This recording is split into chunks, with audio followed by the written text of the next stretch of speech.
Hello, hello, hello, and welcome to East Got Game, where we give you the X's, the O's, and the insights of NBL 1 East. Thank you for joining us tonight on YouTube and Instagram as we are streaming live. And remember, you can subscribe to our YouTube channel and follow us on Instagram and Facebook at East Got Game. Or you can always continue to find our episodes on your preferred streaming platforms. On this week's episode, we'll be covering our HKG Game of the Week, our top performances of the round, and have a very special guest to interview to close off the episode. But first, Lockie, we've got to check in with how you are. What's happening down there in the East? Big weekend in the East because Will Constantinides and I, at our fifth attempt, finally called a Comets win. Oh, awesome. Notch that one on the milestones for the season. Comets were 0-4 in games we commentated together before this weekend. So the curse is broken. The curse is broken, yes. Comets got 2 wins against Penrith. Two really good games as well. Had lots of fun calling them. But it was a topsy-turvy weekend in the East. Few upsets, few boilovers, and then a few games that were kind of blowouts that we didn't really, expect to, expect to be such lopsided games. Well, yeah, maybe that's the perfect segue to start talking about our headlines from the round. So one of the headlines that I think you have planned to talk about is Bradley Ballinger. What's happening with him this weekend? Well, Brad Ballinger came into last weekend he had scored a total of 21 points across his 5 games so far this season for that Illawarra team that's got, the big 3 but needs players around to step up. And after 21 points in 5 games to this point, he went and dropped 8 from 12 from 3-point range and scored 24 points to help Illawarra to a big win over Central Coast. So they've got, the big 3 are there, and then, now they've got another player hitting form because, I think after Ballinger's season last year, we all expected him to take another step up, and now he's found his feet, and hopefully he can continue. Yeah, especially because going into next round being round 6, Illawarra look like they play Hornsby away. And it also looks like they're playing Penrith Panthers away as well. So doubleheader away next weekend. And Todd Blanchfield, one of the big 3 from that Illawarra Hawks men's side, is going to be away on Boomers duty. So perhaps another opportunity for Ballinger to step up again. Definitely. And opportunity maybe for someone else as well. Yeah? It's like Comets men have done in the past. Players get their chance when someone's out, and they end up taking that opportunity, rolling with it, and becoming a bigger part of the team going forward. So, what could be a challenge could also be an opportunity. Crass-opportunity. Love it. Deep cut. Really hoping that we have some other Simpsons nerds out there that picked up on that reference. Speaking of Comets, just a really quick observation, and please correct me if I'm wrong. Did Obi Che get a haircut? Oh yeah, that was a couple of weeks ago. I think it was the guy. So what do I call Penrith? Maybe Anzac Day was when it debuted, or the Anzac Day weekend. I'm not sure if it was before that, but he definitely had it on Anzac Day weekend when I called the game. But yes, Obi Che has had a haircut. Yes, it's very aerodynamic. Yeah, I was going to say that unlike Samson, he's managed to maintain or retain his strength. He had 24 points, 15 rebounds, and 3 assists against Penrith. So it looks like, perhaps the haircut has made him more aerodynamic if he's getting on the glass like he is. He was fun to watch. This weekend. And staying on the Comets men, it sounds like there's some more news that we need to talk about coming out of their camp. Yes. So a certain player who's been over in Switzerland, his team was just knocked out of the playoffs, but Wally Bales was in the house. He got off the plane and came straight to Alexandria. Davo Hickey was there as well, but more importantly, the player who's actually signed for Comets, Bawali Bales, was in the house watching Comets. So hopefully we'll see him back on court very, very soon. Yeah, are we expecting Bawali to be back on court for round 6 against Manly? Maybe, I'm not sure. I honestly only I was so busy commentating that I only noticed him when he was walking out the door. It was the only time I saw him, so I didn't actually get to talk to him at all. Well, I think his timing is going to be perfect because, they've got Manly in round 6, so they're going to want to capitalize on that. And then they've got your Sharkies in round 7 in the Shark Tank. Yeah, which is going to be a pretty good test for both teams. It will also be my 100th NBL 1 game. 100 NBL 1 games. That is the perfect game for you to celebrate your 100th NBL 1 game. Sharks, Comets at the Shark Tank. Someone in the NBL 1 universe or gods is looking after you. They certainly are. Yes, I'm psyched for that. I've been psyched for that game. It wasn't my 100th. Yeah, exactly. So hopefully someone from Sutherland is watching right now or is going to listen to this episode well before round 7 to know that it's going to be Lockie's 100th NBL 1 game as a commentator. Please do something special for him, or at least go and shake his hand. That's the least you could do. Bring a cupcake or a dare or a packet of snakes. I think that will go a long way. Please do us a favor and shout Lockie a packet of snakes. Actually, last week they did bring me a packet of snakes. Anyway. Oh, okay. Oh, that's they've got that sorted already. Snakes. 100 packets of snakes. 1 packet for every game you've commentated. Very me. Okay, we're getting it. But something, make sure you go and congratulate Lockie for reaching that milestone. Because we also know that you're probably the only person that's going to stay up to date with those types of statistics and milestones. So there you go. Yeah, rewarding itself. Yes. And from the women's competition, 2 headlines. First of all, the Central Coast Crusaders women get their first win of the season against Illawarra with only 7 players suiting up, one of them being fouled out and the other only playing about less than 5 minutes. So the Crusaders women really did it tough, but I think they are probably very happy and relieved that they finally notched up a win. Definitely. And, 7 players and, it's not like all their stars were there because Jazz Porcadillo wasn't there. So it's not like they had everyone just with a short bench. They were actually missing a starter.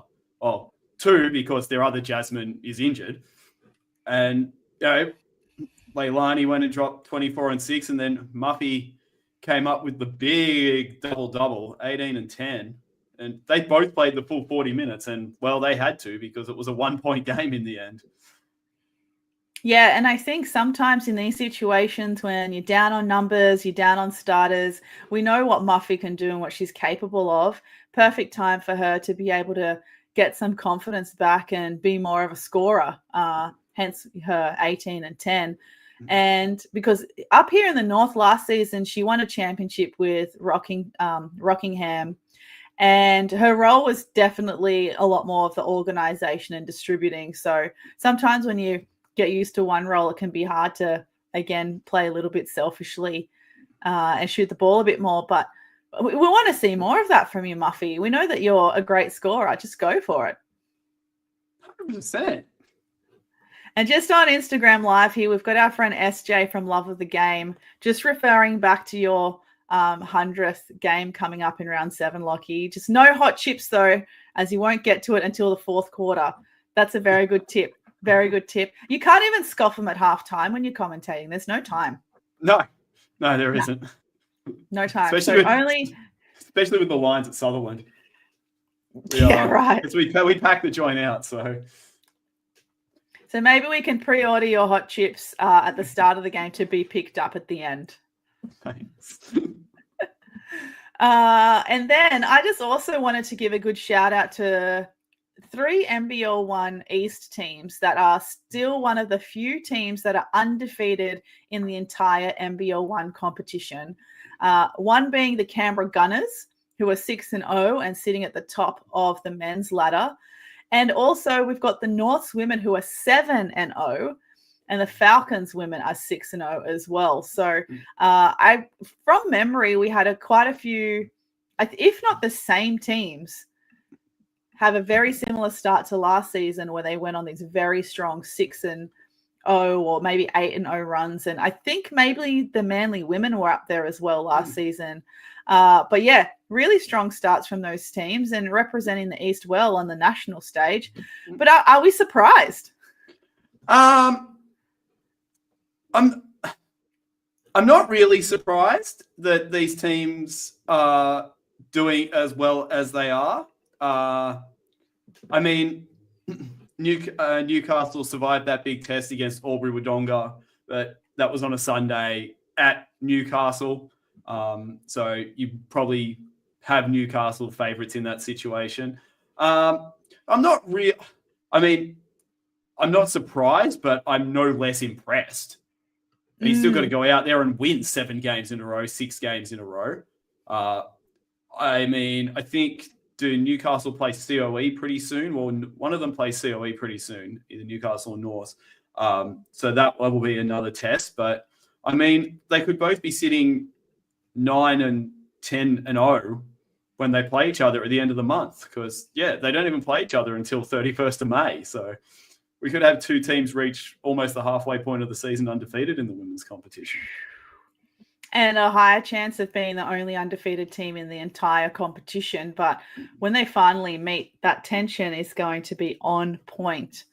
Yeah, but it looks like round 6, it looks like Sutherland are hosting Newcastle in round 6. And also the North Bears are playing Penrith at home. Then the Newcastle Falcons are also then playing a game at home against Canberra. So the Gunners, Newcastle Falcons men, they're on the up and up. They just had a huge win against Maitland. Now they're playing the Gunners while they're red hot. This could be also a nice early test for the Gunners. What do you think? That will be. Beastie and Cherry are starting to find their form. You beat Maitland. You beat Maitland, you should be able to take that kind of form into a game against Canberra. I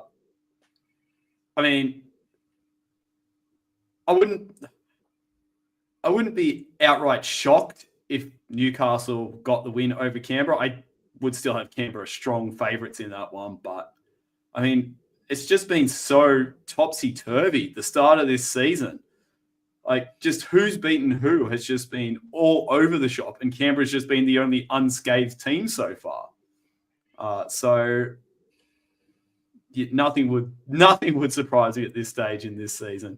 And Newcastle, they're 2-4, but they just beat Maitland. So convincing win against Maitland. Convincing win. So they're primed to very soon be a lot better than 2-4, regardless of the result against Canberra. I think they'll be on the up and up.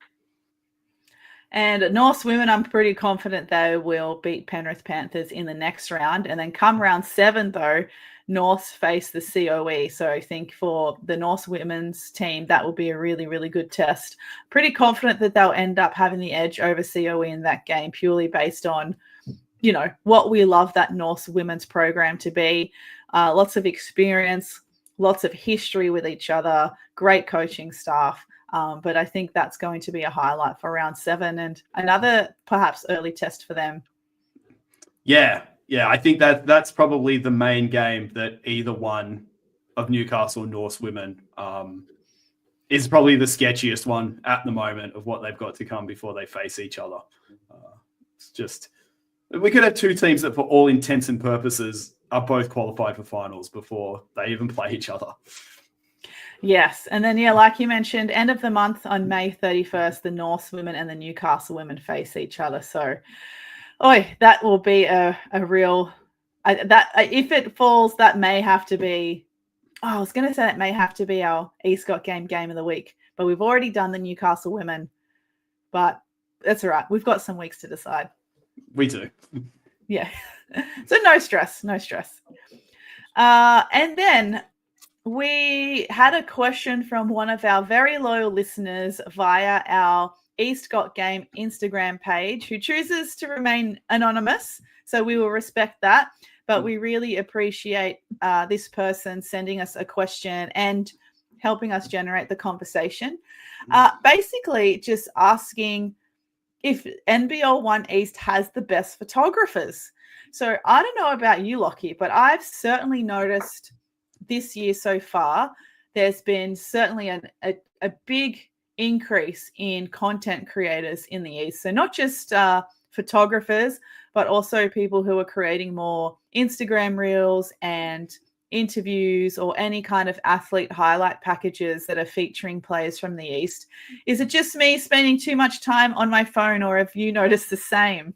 No, I've definitely noticed the same. There has been a big increase.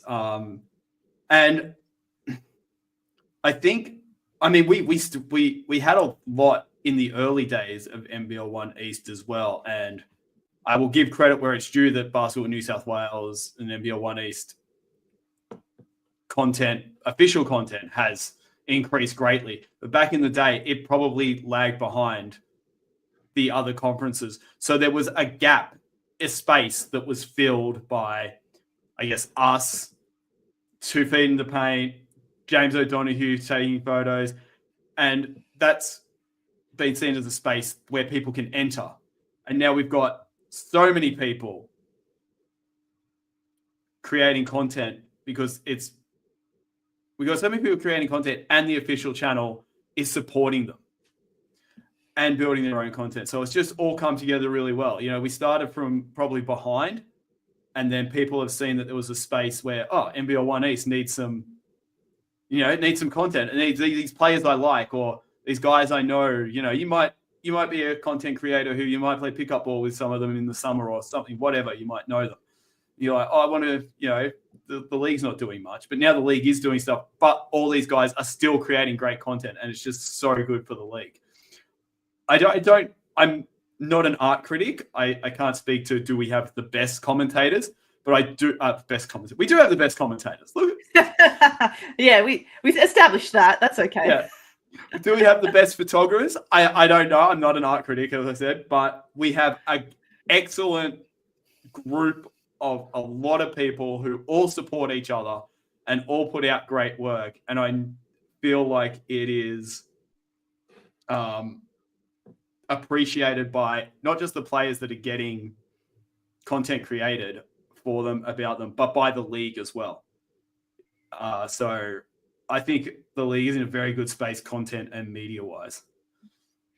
Yeah, I think that's really well said. And I definitely like the point you made about one of the differences in content creation, but mostly access to content this season, is that the BNSW and official NBL 1 East social media manager is trying to create a community between us content creators and be able to collaborate with each other. And that platform is also sharing us too.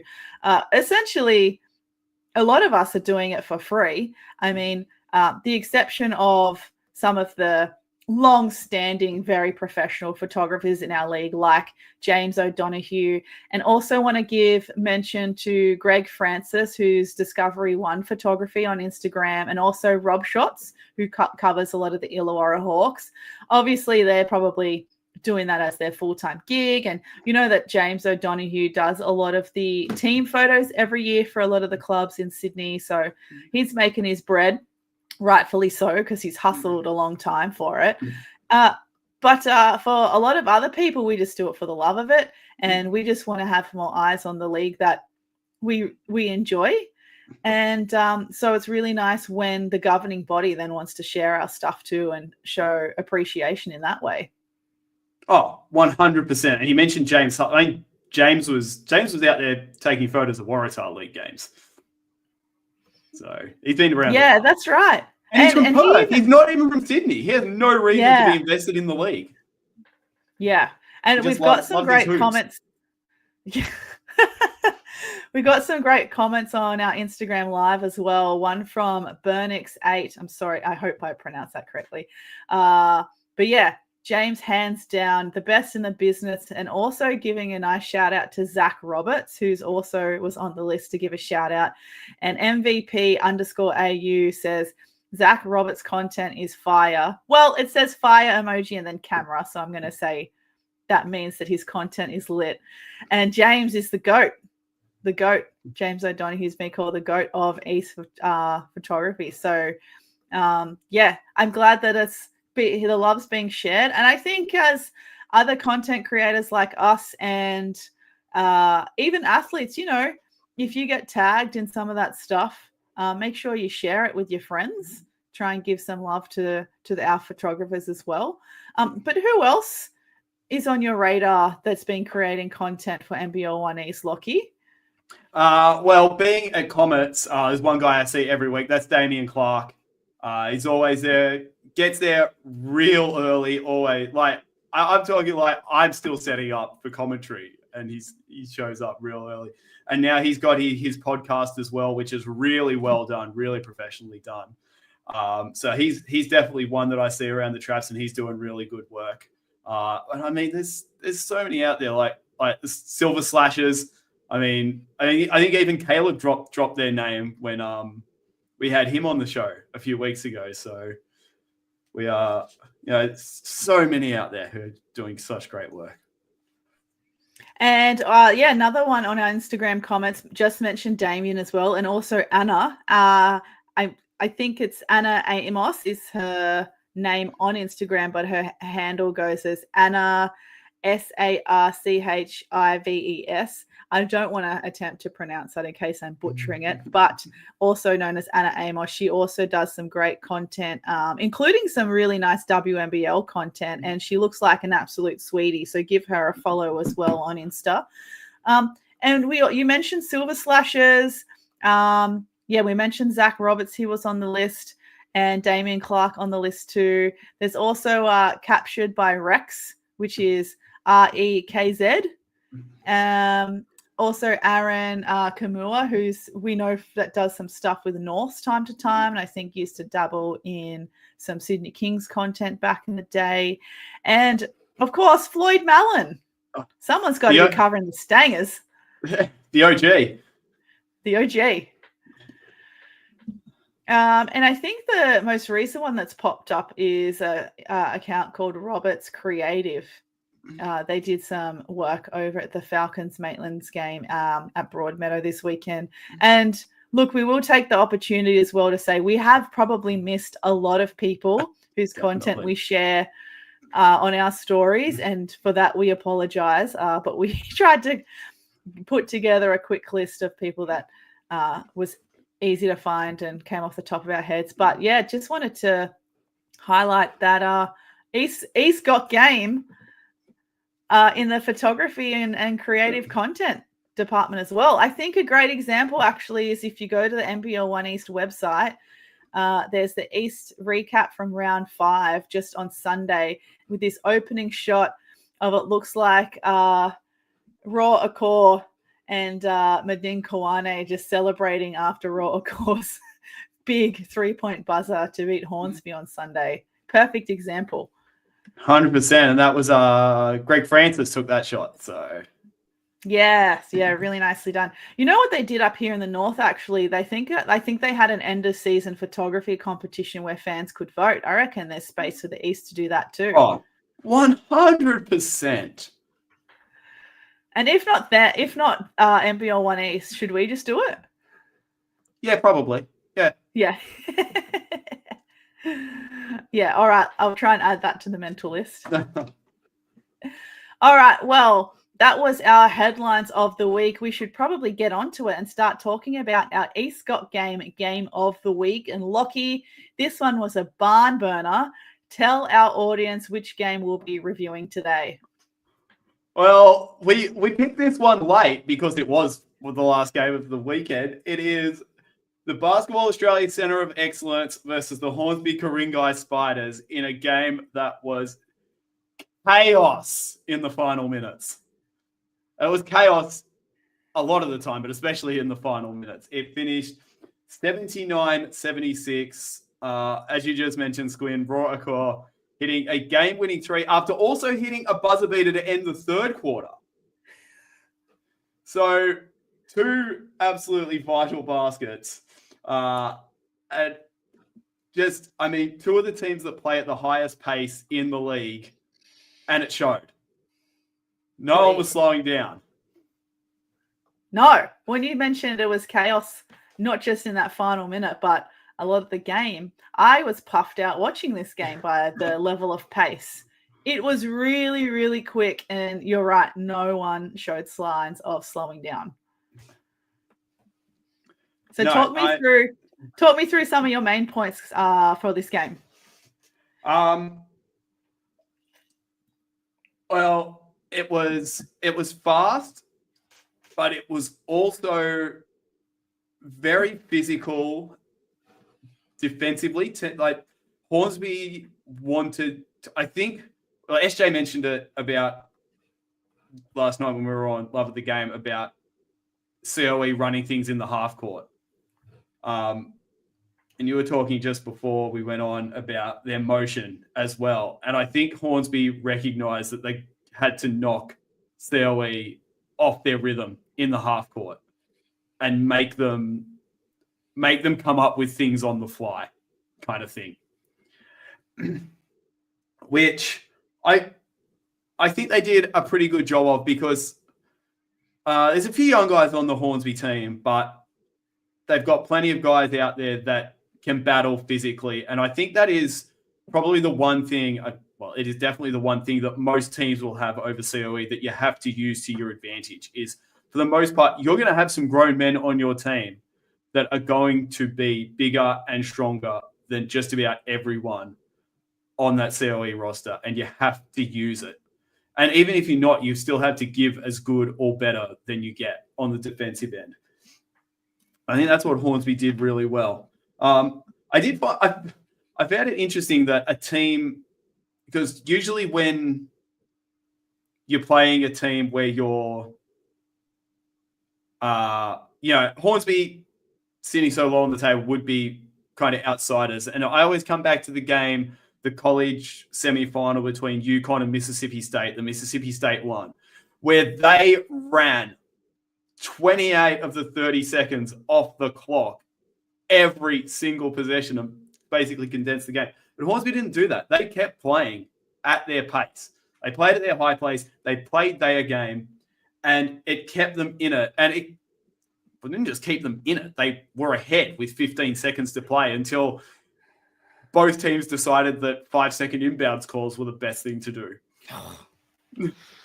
Mate, now, as we mentioned on Instagram Live last night with SJ from Loving the Game, we are both nerds, and I can imagine we have both documented that last 45 seconds of this game, which we will get into. We will definitely get into, so I'm holding on to it for later. But I think, the free throw count, 27 attempts to 14 in COE's favor. And there was just times where Hornsby would be so physical, they'd hard show on someone and then get caught behind them and foul trying to chase the ball. It's like, if you're going to do that, you've got to either pick and choose which ball handlers you do that on, or pick and choose which defenders are allowed to do it. You don't want someone who can't stay in front of the ball handler to jump out and get caught chasing. Yeah, I totally agree. And so all of the notes you have made so far were I've made the same observations, particularly where you mentioned when Hornsby changed their defensive strategy. There was a marked change in their defensive strategy from the first quarter to the second. So the first quarter, COE, they came out and it looks like they're running sets, but it's just their motion offense looks like they have particular rules. So it's always getting it entry down to one side, trying to, if the ball's reversed, it's reversed through a handoff. You play off that handoff. Otherwise, the weak side high post comes up and they're either a catch for another handoff or a pick and roll. That's just how their motion works. And in that first quarter, COE were running it like textbook. it was almost like a demonstration video of like, this is how we play our offense and this is how you get scoring options from it. But as a fan, it was beautiful to watch. It was just like, it was drooling. It's like Homer and a pink donut. It was like, I mean, and that's why they were up 8-0 after 2.5 minutes, and they had other good looks. It could have been more. Yeah, so it was really great that Hornsby were able to make that defensive adjustment so quickly in the second, because they certainly picked up the defensive intensity. They weren't letting the COE get as many easy catches, especially in that compared to the first quarter. A lot more bumping, and that is definitely when they started to do the hard show and the switching on pick and rolls and handoffs, and that really caused a big disruption. I wonder, do you think, because John Kutch match started for COE standing 7'4". I mean, that has to play into how Hornsby are able to defend. Because there was one play early where he was wide open, and I have easy dunk written, but that's unfair because the guy barely jumped and he still nearly ripped the rim down. Yeah, it reminded me of that Futurama episode where the professor grows the guy with the really long arms to play basketball. That's what the dunk looks like. It was just, he was standing so far out and just reefed it down. But back to my point is, yeah, that has to change how Hornsby are able to play defense if they know that there's a guy out there that COE, their passes can put the ball anywhere and only he can go get it. Yeah, that's right. That's right. So, yeah, just being able to throw it up in his general vicinity where he's able to reach it and grab it and just put it in. Look, and it didn't work 100% of the time, to be fair. There were certainly times where probably his foundation was a little bit unstable, so it made some of those easy shots quite difficult. But, yeah, how do you guard someone that is 7'4", or how do you get that person away from the rim as well? And to be fair, there were a couple of times when Aaron Redhead was on and matched up against him quite a big chunk of the game. And Aaron Redhead was able to outsmart him a little bit by putting up some pump fakes and sucking him into a block. He ended up getting heavily fouled, or playing a little bit more of an outside game to drag him away from the rim. Because, you know, Redhead can hit a three as well. So you've got to try and respect that while not being beaten off the dribble. So Hornsby managed to, I think, cope with it for the most part.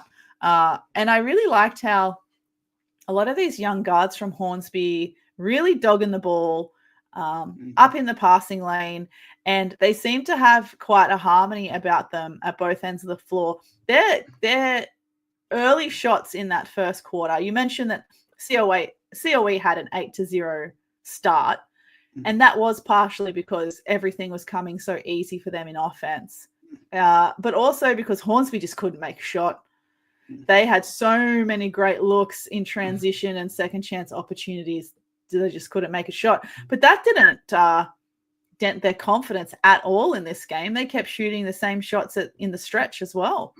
They did. The one thing I noticed about Hornsby, and I'm talking like first 3 possessions of the game, which they quickly knocked off, was COE, when they would double a ball handle, it was Mohamed Kone was backing down the defender really high up. He was bringing the ball up and he would back down the defender, and COE would just be able to almost trap him then and there, which was really, it felt like it made him really vulnerable to that.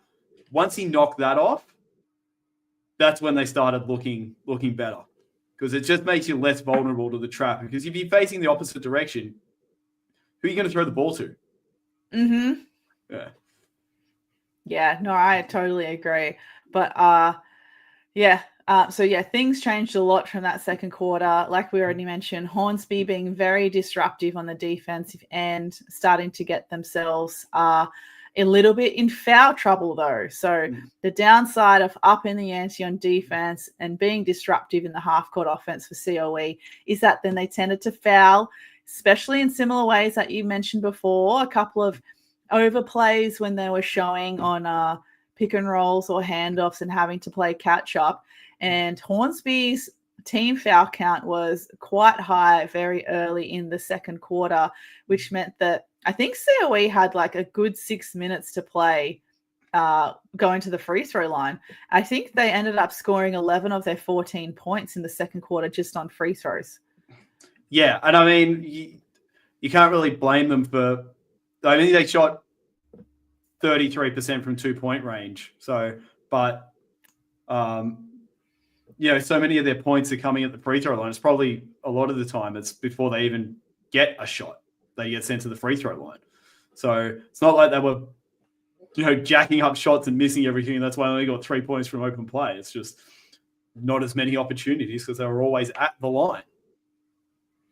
Yeah, that's right. And it really slowed the game down as well, which was not really the style of play that either team wanted to play. They both wanted to play with pace and get transition buckets and transitions threes. So it was certainly a big adjustment for both teams in that second quarter. And I think I put while there was great defensive pressure, as we already mentioned, I don't feel like either team ended up making huge or drastic adjustments in their half-court offense. So we mentioned how they both started the game playing with pace, wanting transition baskets, COE's great motion. Then come second quarter, Hornsby have put in a heavier defense, showing, switching. But then COE didn't really do a lot to overcome it. Like they didn't kind of change the pace to play in, like grind it out in the half-court offense or run sets or slow it down at least a little bit so they could make some better decisions. They kept playing at that pace. And I don't think it was really very fruitful for them overall. No, and I wrote down as much. I was writing down that Hornsby were looking solid in transition, and COE, I wrote, you're attempting to respond the same way, but why? We watched your offense. If you can run a motion like that, I'm sure you've got other tricks up your sleeve. You've got something else you can run in the half court. These guys are training together all the time. And I say that about COE all the time. They should be maybe not the most polished because they're still kids, but they should probably have the best idea of what everyone else is going to do on court because they are either training with them in the offense or defending them every training session. Yeah, and like I think Hornsby's actually this was a note for both teams, is that both teams then continued to kind of play with pace, but then they ended up dropping some of those fundamentals that were so successful in the first quarter. So they started to, fall out of their floor spots. They weren't really focusing on execution and good passes anymore. So they were all really quite under pressure, but nothing was kind of done to counteract it, which I thought was kind of interesting. So I was hoping to see something different come the second half. And it was great that in this particular stream, we could see some of the halftime stats because that's not always available when you go and watch a replay.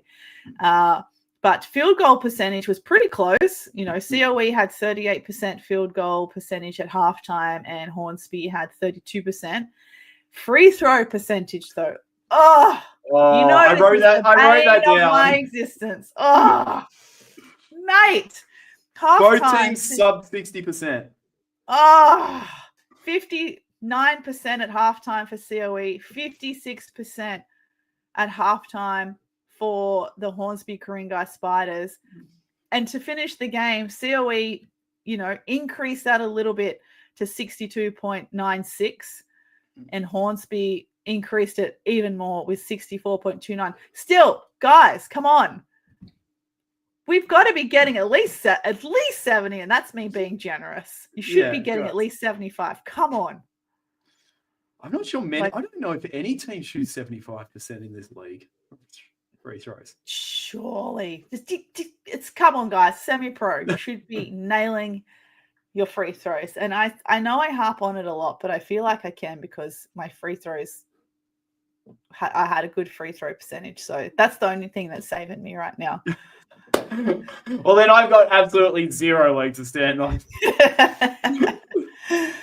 So third quarter for me, I didn't see very many changes. I continued to see Hornsby Ku-ring-gai overplaying and perhaps overreacting on a lot of switches. They started to switch a bit too early. They started to overplay some of the shows a little bit too much. And then COE did start to read and react to those overplays a little bit better and started to get some more open drives. COE, though, you just got to be careful of that 3-second violation.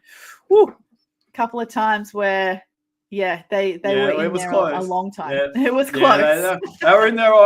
They were in there for a little bit. And I mean, I think as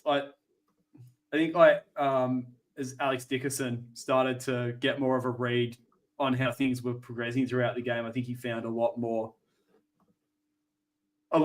avenues to get the ball to teammates that perhaps he wasn't finding in the early stages. I thought he came into the game really well, but I mean, I wrote exactly the same, just Hornsby just overextending. And I mean, COE players, yes, being in the paint for a long time because they're pretty open in there and just begging for the ball almost on occasion. Just throw me the ball. I'll put it in the basket. I'll at least catch it or at least get free throws. Yes. Yeah. There was one just sticks in my mind, just burned in my brain where they doubled Hornsby, sent the double on Dickerson way out, probably like 6-7 feet behind the arc. Left a man wide open on the other side. He just threw it, passed straight in the middle, and just easiest basket of all time. And it all came because they brought two players, and there was significant distance between. Dickinson took a step out to throw the pass, and there was significant distance between him and the two defenders. It was like, well, you're doubling, but you're not actually pressuring him. If you're going to be out that far, get right in his face. Yeah, it's and I think the the emerging theme and presence of Hornsby perhaps overplaying and overplaying essentially some of those handoffs and switches. I'm going to have to circle back to that when we get into the nitty-gritty of what was the last minute of this game, because actually, you know what? That's all I'm going to say at that point. But third quarter for me, I saw a lot of what we saw in the second quarter, really. Again, teams not making huge adjustments. I think COE, like I said, just managing to drive a bit more. Hornsby ended up winning that third quarter 23-22. So each team, that was the highest scoring quarter of the game. Each team still shooting at a reasonable clip as well. So COE were 50% from the 2-point range and 40% from the 3-point range for that quarter. And Hornsby were 50% from the 2-point range and 37.5% from 3-point range. So not too bad for each team. Did you see anything else significant in the third quarter from either team? Well, you mentioned the 3-point shooting, so 30. That's 3 of 8 from Hornsby in the third quarter, whereas they were 5 of 18 beforehand. So shooting a little bit better percentage, but I mean, Daniel Titus was 3 of 3 from 3-point range for the game, which certainly helps, and he had all of those within the first 3 quarters. What I did note down is at that point in the game, there had been 0 blocks. I noticed that as well. Given the size of each team, I was really surprised that there was 0 blocks recorded. Me too. And you mentioned like COE driving in, and I mean, the 3-point shooting, it was there, but it wasn't. I mean, especially at COE's end in the first half, they only shot 8 threes in the first half or something. So, I found it really interesting that there were no blocks at all in the first 3 quarters and only 1 for the entire game. Yeah. And that was surprising. I was also really surprised as well by the assist count. I thought it was quite low by 3-quarter time and for the rest of the game for COE. So they only had 9 team assists by 3-quarter time. And then they had 13 for the whole game. But I suppose given how much of their scoring came from the free throw line and from pick and roll opportunities or one-on-one penetration after a ball reversal. Maybe that lower assist count makes a lot more sense. Hornsby, on the other hand, great team ball. Well, a little bit better anyway. 17 assists in the end, getting 5 assists in the last quarter and 8 rebounds in the last quarter. So they were really hustling in the fourth. They certainly were, and they were. Well, they had to come back from a significant deficit because it was 64-55, and then they went out. They didn't just reel in the deficit. They then put a bit of a margin on COE. I think actually before we get into the fourth quarter, one other thing I did notice in the third is that COE started to also then fall away from things that were working for them well in the first and second quarter. They weren't moving the ball as much as they were. They were relying a lot more on dribble penetration, spending a lot of time just getting the ball over the halfway point and relying a lot on one-on-one opportunities or pick and roll opportunities rather than letting the ball do the work. But come the fourth quarter, it looked like they were generating better scoring options very quickly when they were exercising a bit more patience and definitely got back into that ball movement rather than relying on penetration. What did you see going into the fourth? I mean, COE, I think they had one possession at the start of the fourth where it just was, I didn't know why they took the shot they did. And then for the next couple of minutes, it was back to them actually looking pretty good.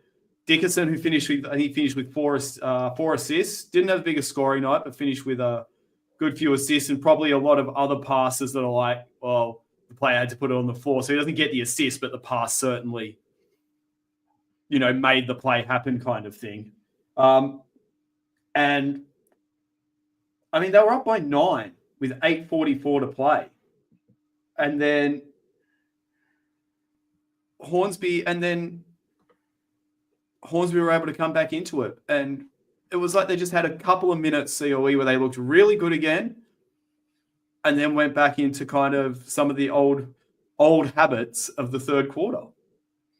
Yeah, they really just started to fall asleep in some patches in the fourth quarter. So I'm not sure if it's just a concentration thing, miscommunication thing on the COE, but you say that Hornsby came storming back in the fourth. I'm going to be more specific and say it was Akil Douglas who came storming back in the fourth. He owned this quarter for Hornsby. He was everywhere.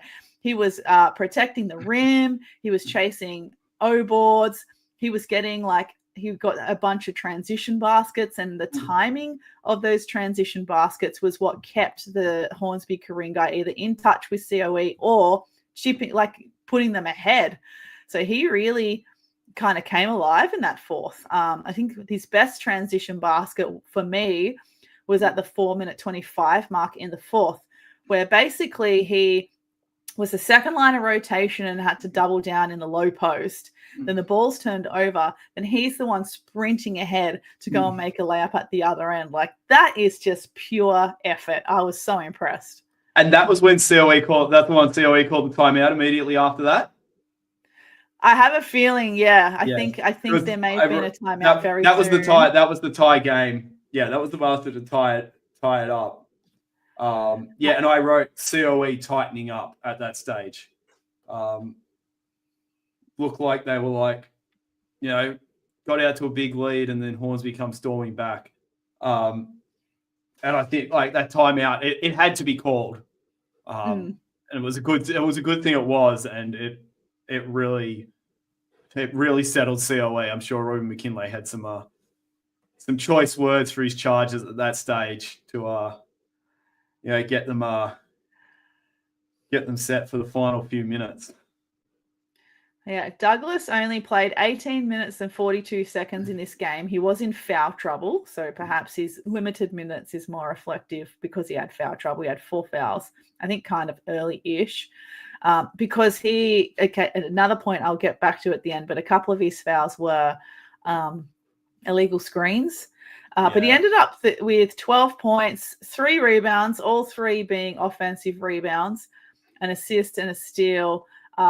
Just hustling in that fourth quarter to try and make the most of it. And I think that was a huge difference for Hornsby in the fourth quarter.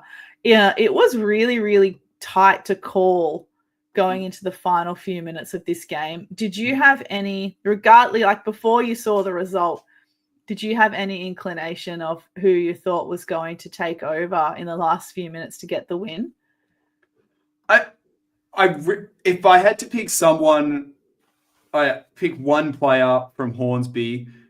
I felt like Brian Answer Yaboa, because he hit that tough three during when they were 9 down and brought it back. Hit that tough three, and he always looked primed to take a shot, make a shot. He was 6 of 13 for the game, 3 of 6 from 3-point range, but he just always looked confident.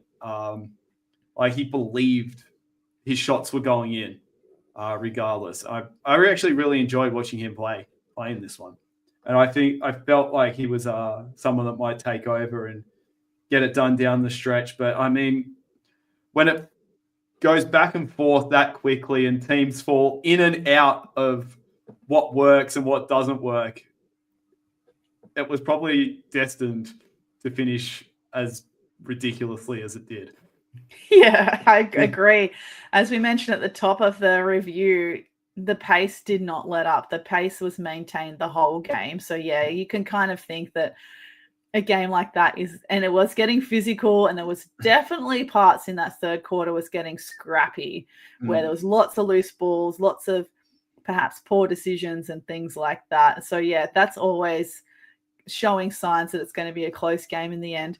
But, yeah, really like that shout out for Brian Answer Yaboa. He ended up with 15 points, 3 rebounds, 2 steals, 50% from the 3-point line. Stats aside, I totally agree. For me, what I was most impressed with was his confidence. He was shooting like he was a shooter. I was like, that's the shooter of this team. Just how he carried himself, just the shots he was taking that were all, in my view, the right shots to take. All open, all in rhythm, in transition. A lot of them all on a ball reversal. He wasn't forcing things. Like, he didn't have that mentality of like, I'm going to be the scorer, so I'm going to take all the shots because I have to score. He shot the ball when his shots came to him, and he shot it like they were all going in. He's got a really lovely technique too. So I was really impressed with how he carried himself in this game more than anything. Yeah. So are we ready to get into the final, say, 45 seconds of this game? I do want to point out, because it got really low scoring from about the time it was about 72-71 or 73-72. I just want to make mention of a couple of moments that I think swayed things. The rim check on the dunk with about 4 minutes to go from Hornsby that would have given them the lead. And then the abhorrent cross-court pass by the Spiders not long after. 2 plays that, cost them 2 points with the rim check, and then COE out, because it was just COE. I don't remember which play it was, just came straight out and straight back down the other end. Just 2 plays that could have really swung the game in the Spiders' favor down the stretch. Instead, with a minute to go, it was still a 1-point game at Hornsby with a minute to play, but I think that's where we can start it. 76-75.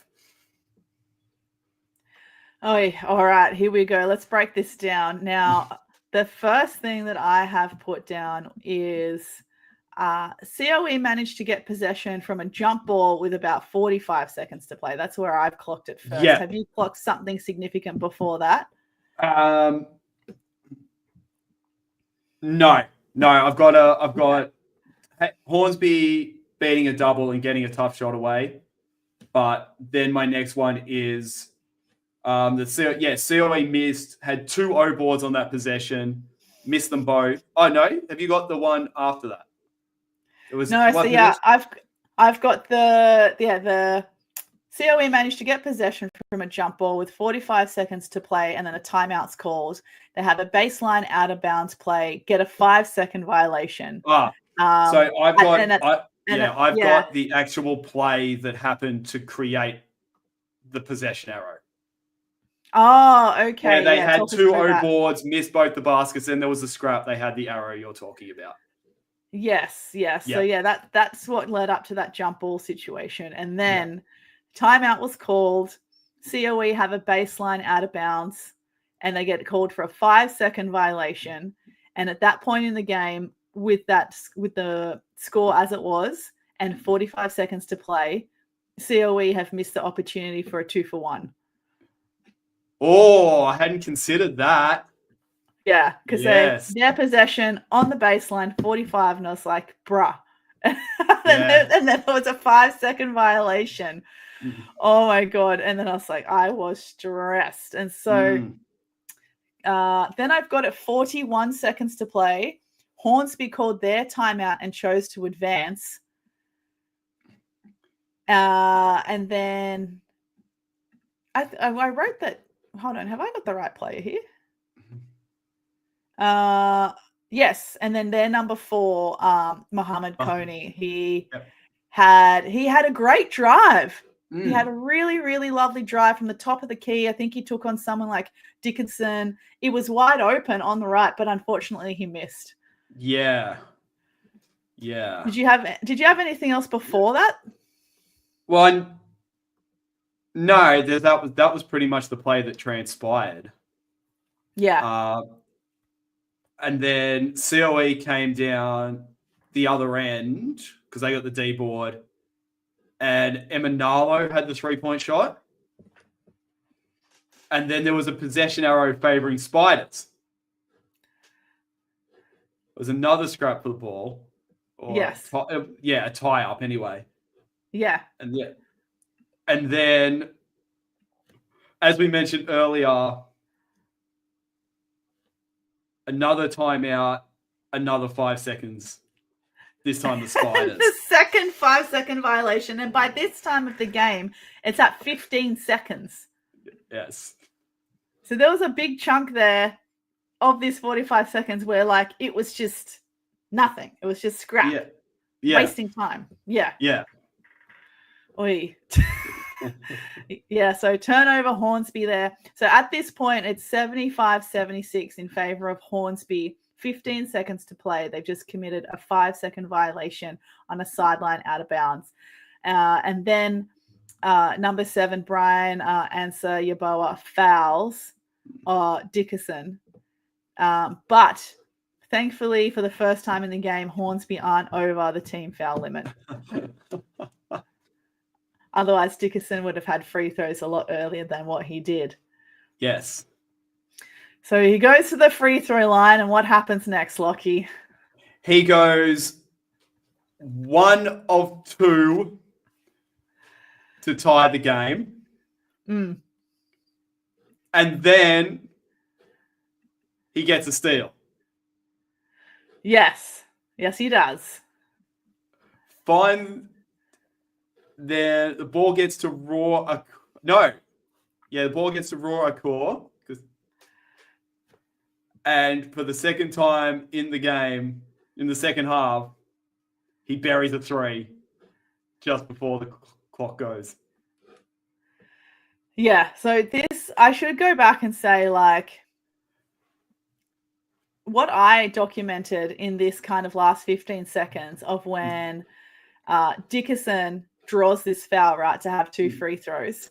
This is where I'm going to circle back to us saying before how Hornsby did increase their defensive intensity, but it started to go a little bit wayward when they were overplaying the hard shows and the switches on screens and the switches on handoffs. So to get Dickinson was a good couple of meters above the 3-point line. And what actually got him open was a pick and roll. Someone from Hornsby did a hard show and was way overplayed. Dickinson was just able to split the screen and cross over. There was no help coming because one person that was on the split line had to cover someone like Madin Kawane, I think, in the weak side. So what do? Do you step up and try and take Dickerson and protect the rim, or do you go out and take that shooter? Madin Kawane can hit it from out there. So they were in the situation. And then so the help that ends up comes from a totally different side, or is the person that gets caught up in that high pick and roll after the way too hard show, has to hustle back, and that's how Dickerson ends up getting fouled. So it's almost like this recurring theme of the hard shows and the hard switches were great, and then it ended up being a little bit of the downfall. So Dickerson, as you said, goes 1 of 2 from the free throw line to tie it up, and the steal that he gets isn't even in play. Yeah. It's from a baseline out of bounds that Hornsby takes from under the basket. No one moves from Hornsby towards the ball to get open. Stands there. Dickerson just comes from around and steals it. And it was just I hate to say that it was just a brain lapse and brain lapse, one on top of each other, and COE capitalized at the right time. It certainly did. And yeah, I mentioned it. I talked about it on the Instagram Live with SJ last night. For Hornsby's sake, I hope they don't have these situations where they keep losing these 1-point games, these overtime games, like they did a couple of seasons ago, because they're a better team than that. And they showed that in even being close against COE. There are a lot of teams out there that will not come within even close to 3 points of COE, let alone having a chance to win it with 15 seconds to play. 100%. 100%. I think my final notes from this game for COE is that they've got to learn to adapt quickly when the defensive pressure is disrupting their half-court motion. They've got to try and adapt a little bit quicker in either changing the tempo or changing the tactic to continue to get really good open looks and not kind of get caught up in the style of play that the opposition is setting for the tone of the game. For Hornsby, I think they've just got to work on playing a little bit smarter with those hard shows and the switches that we saw in their half-court defense.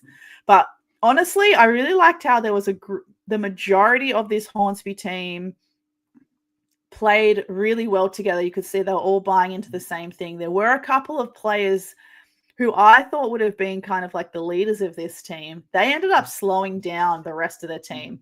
Ball would get to their hand and it would slow down, so it would kill their momentum in the half-court offense, which I thought was a little bit disappointing for them. So hopefully they'll watch some tape and be able to identify that. But final note for both teams, please work on your free throws. And please work on your screens. Every week you can always do it. I have a high standard for free throws, but screens. Both teams need to work on their screens. The screens were either non-existent or very poorly set. I want to see, you don't have to be the Brenda Bella Beacon to be going to set a hard screen. Right. You go set your feet, stand your ground. I want to see some better screens. I'm going to ask for it. There we go. What are your final notes before we bring in our special guest? Gwyn has made her demands. Better screens. Yes. I think you've covered it just about perfectly. COE, they play double headers every week and then go to tournaments or have camps in between. I think by the end of a second game of a weekend, they are going to be mentally fatigued and physically fatigued, even though their kids probably mentally more than physically. And I think that's probably where their lapses, going one out a bit too often as the game progresses, happens. And also they do have a lot of squad rotation in the roster on game day because they're a development program. They've got to play all 12 guys or as close to all 12 guys as possible. So they don't, whilst yes, they train every day, they also don't have the luxury of, running 4 guys for 30 minutes a night or 5 guys for 30 minutes a night and throwing guys in here and there to complement that. So it wouldn't surprise me if COE are a team that just, upward trajectory throughout the season. And these little things disappear by the time it gets to close to finals. Yeah, let's hope so. But yeah, that was our review of the COE and Hornsby Ku Spiders men's game that was played on the Sunday of round 5. Let us know what you think. Contact us on Instagram. Send us a DM. Just share your thoughts. Did we get it right? Or maybe we were way off. Who knows? I think we did all right. But let us know on Instagram. But all right, we have our very special guest patiently waiting in the green room. And just before I bring on our guests, let me tell you a little bit more about them. They are born and bred in Concord West, and they're very well known across Australia, not just in New South Wales or the NBL 1 East, for their ability to coach at any level and any age group.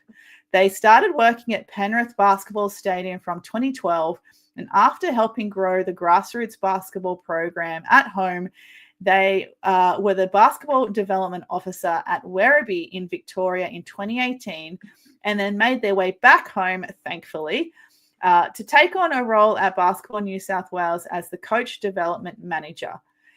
He is also now been the head coach of the Penrith Panthers NBL 1 men's side since their inclusion in the competition. But not to be confused with the former AFL player or the budding musical theatre performer. Our special guest today is none other than Jarrod Moore. Hello, Jarrod. How are you? Very well. G'day, Squin. G'day, Lockie. How you going? Good, mate. Good, thank you. Very good.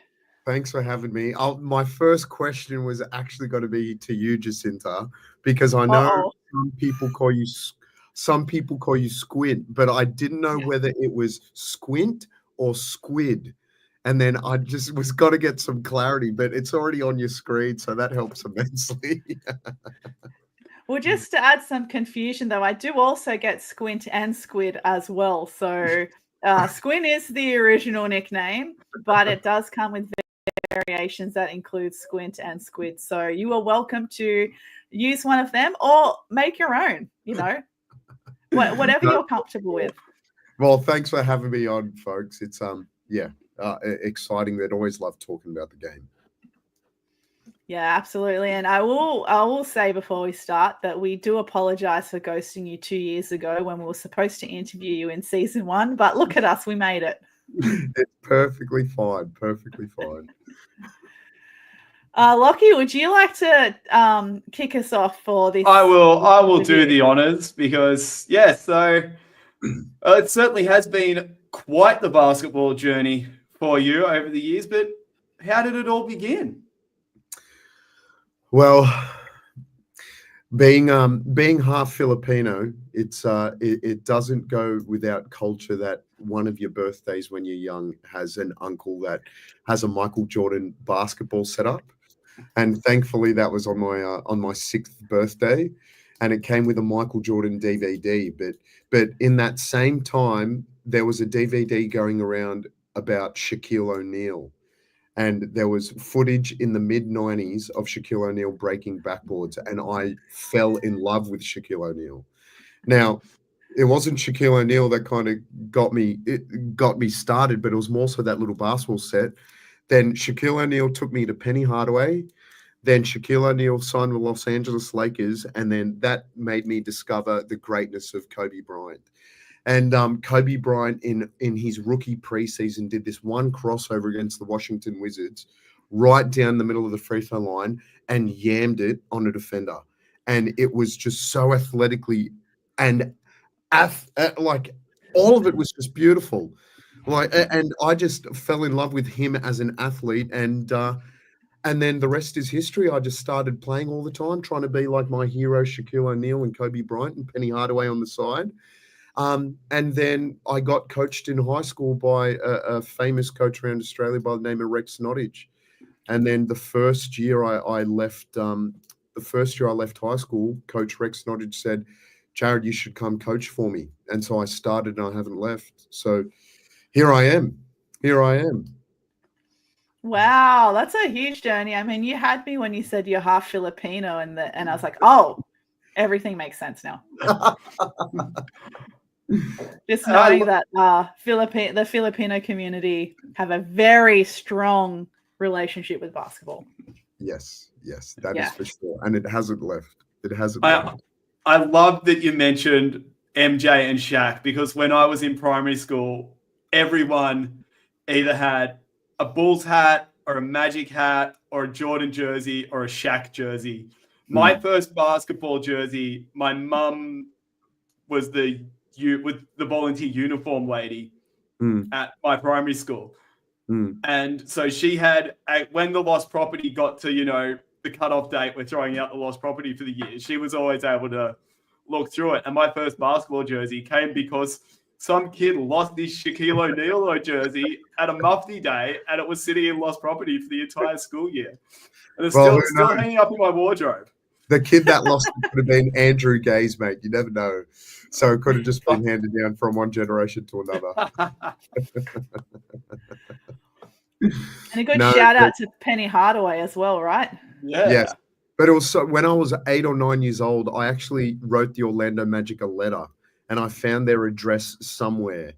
And then I sent them this letter all the way from inner West Sydney.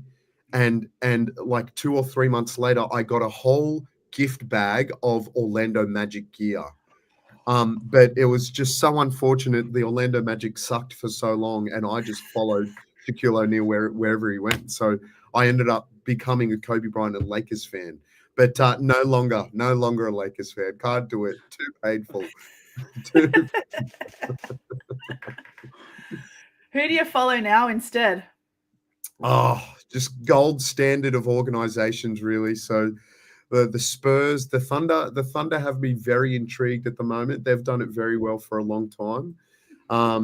The Nuggets and the Celtics and the Heat, though, in terms of organizational gold standards, they are just next level. And I'm sure a lot of those organizations are next level, but they really separate themselves out from the rest of the pack. Yeah, I think if you're seeing yourself in the NBA, you must be doing it. And I mean, you talked about the teams like the Spurs and the Heat. That's been 2 decades now that they've both been, or even in the Spurs case, probably even longer, that they've just been doing it right.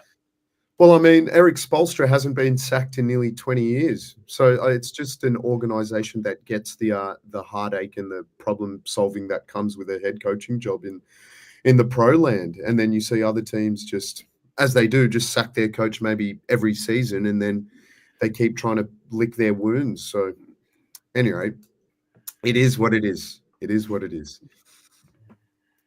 Eric hasn't looked like he's aged a day either. To say that he's been coaching 20 years, I was like, what? The only thing that's probably changed is the style of suit he wears. That's right. It's the Filipino blood squid, that's for sure. Yeah, look, I was waiting for you to say it, not me. So we should also mention that you've probably seen a lot of big changes over the years in basketball in general, given that you've been a part of the game for so long.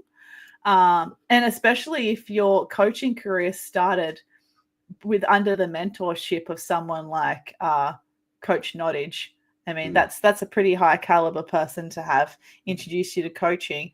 I'm interested to know a little bit more about some of the biggest changes you've seen over the years in the game in regards to coaching styles, playing styles, and just overall basketball trends.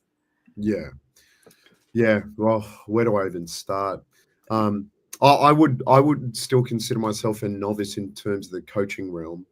But watching over the past 15 and 20 years of what coaches have been doing, coaches have been able to access film of pro teams more accessibly.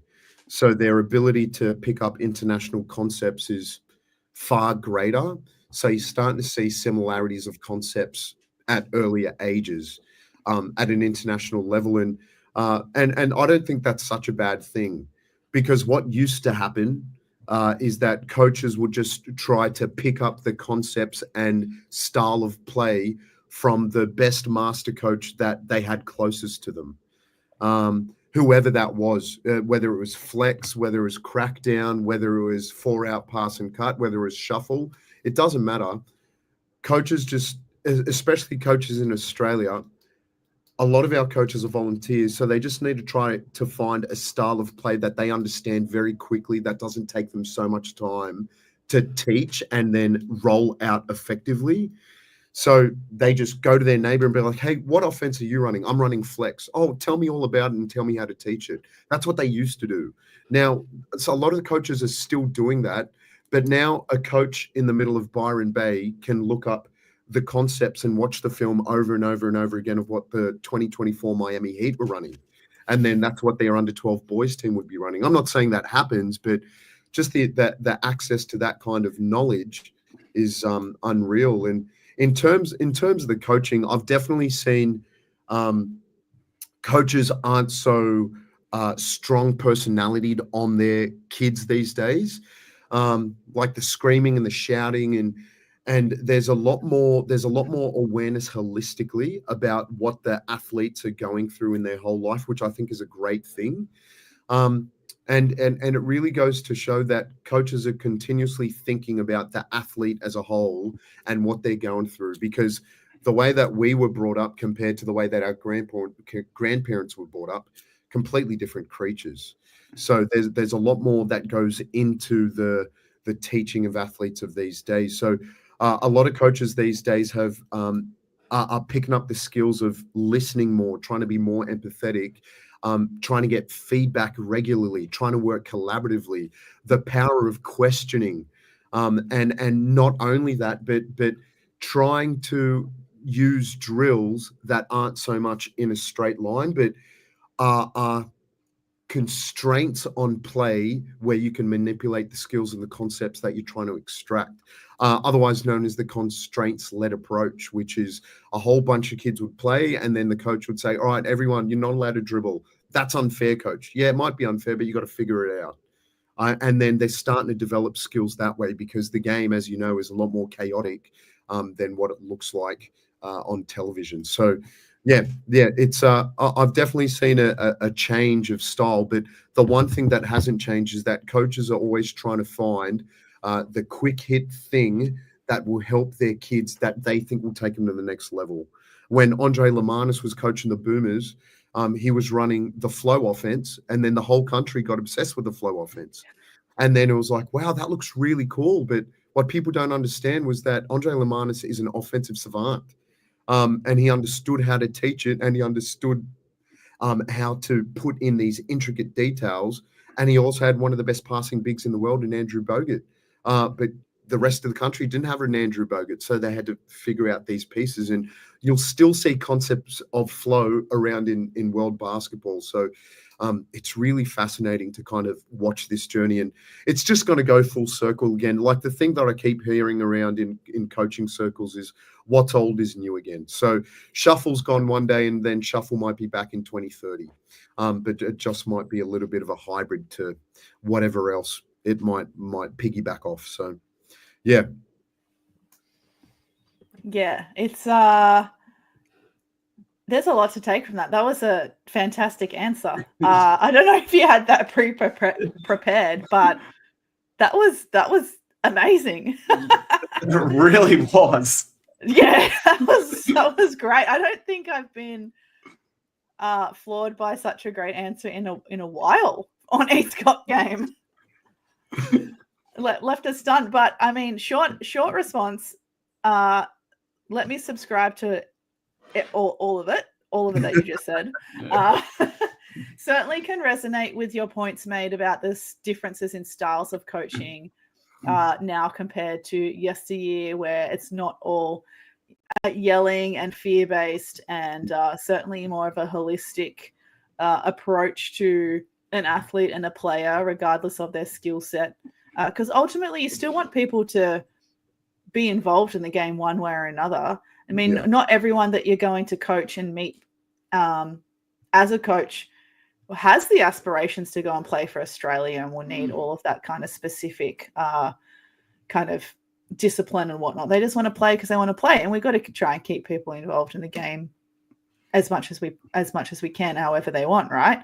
No, exactly right. And the best coaches I've seen do it have been incredibly authentic.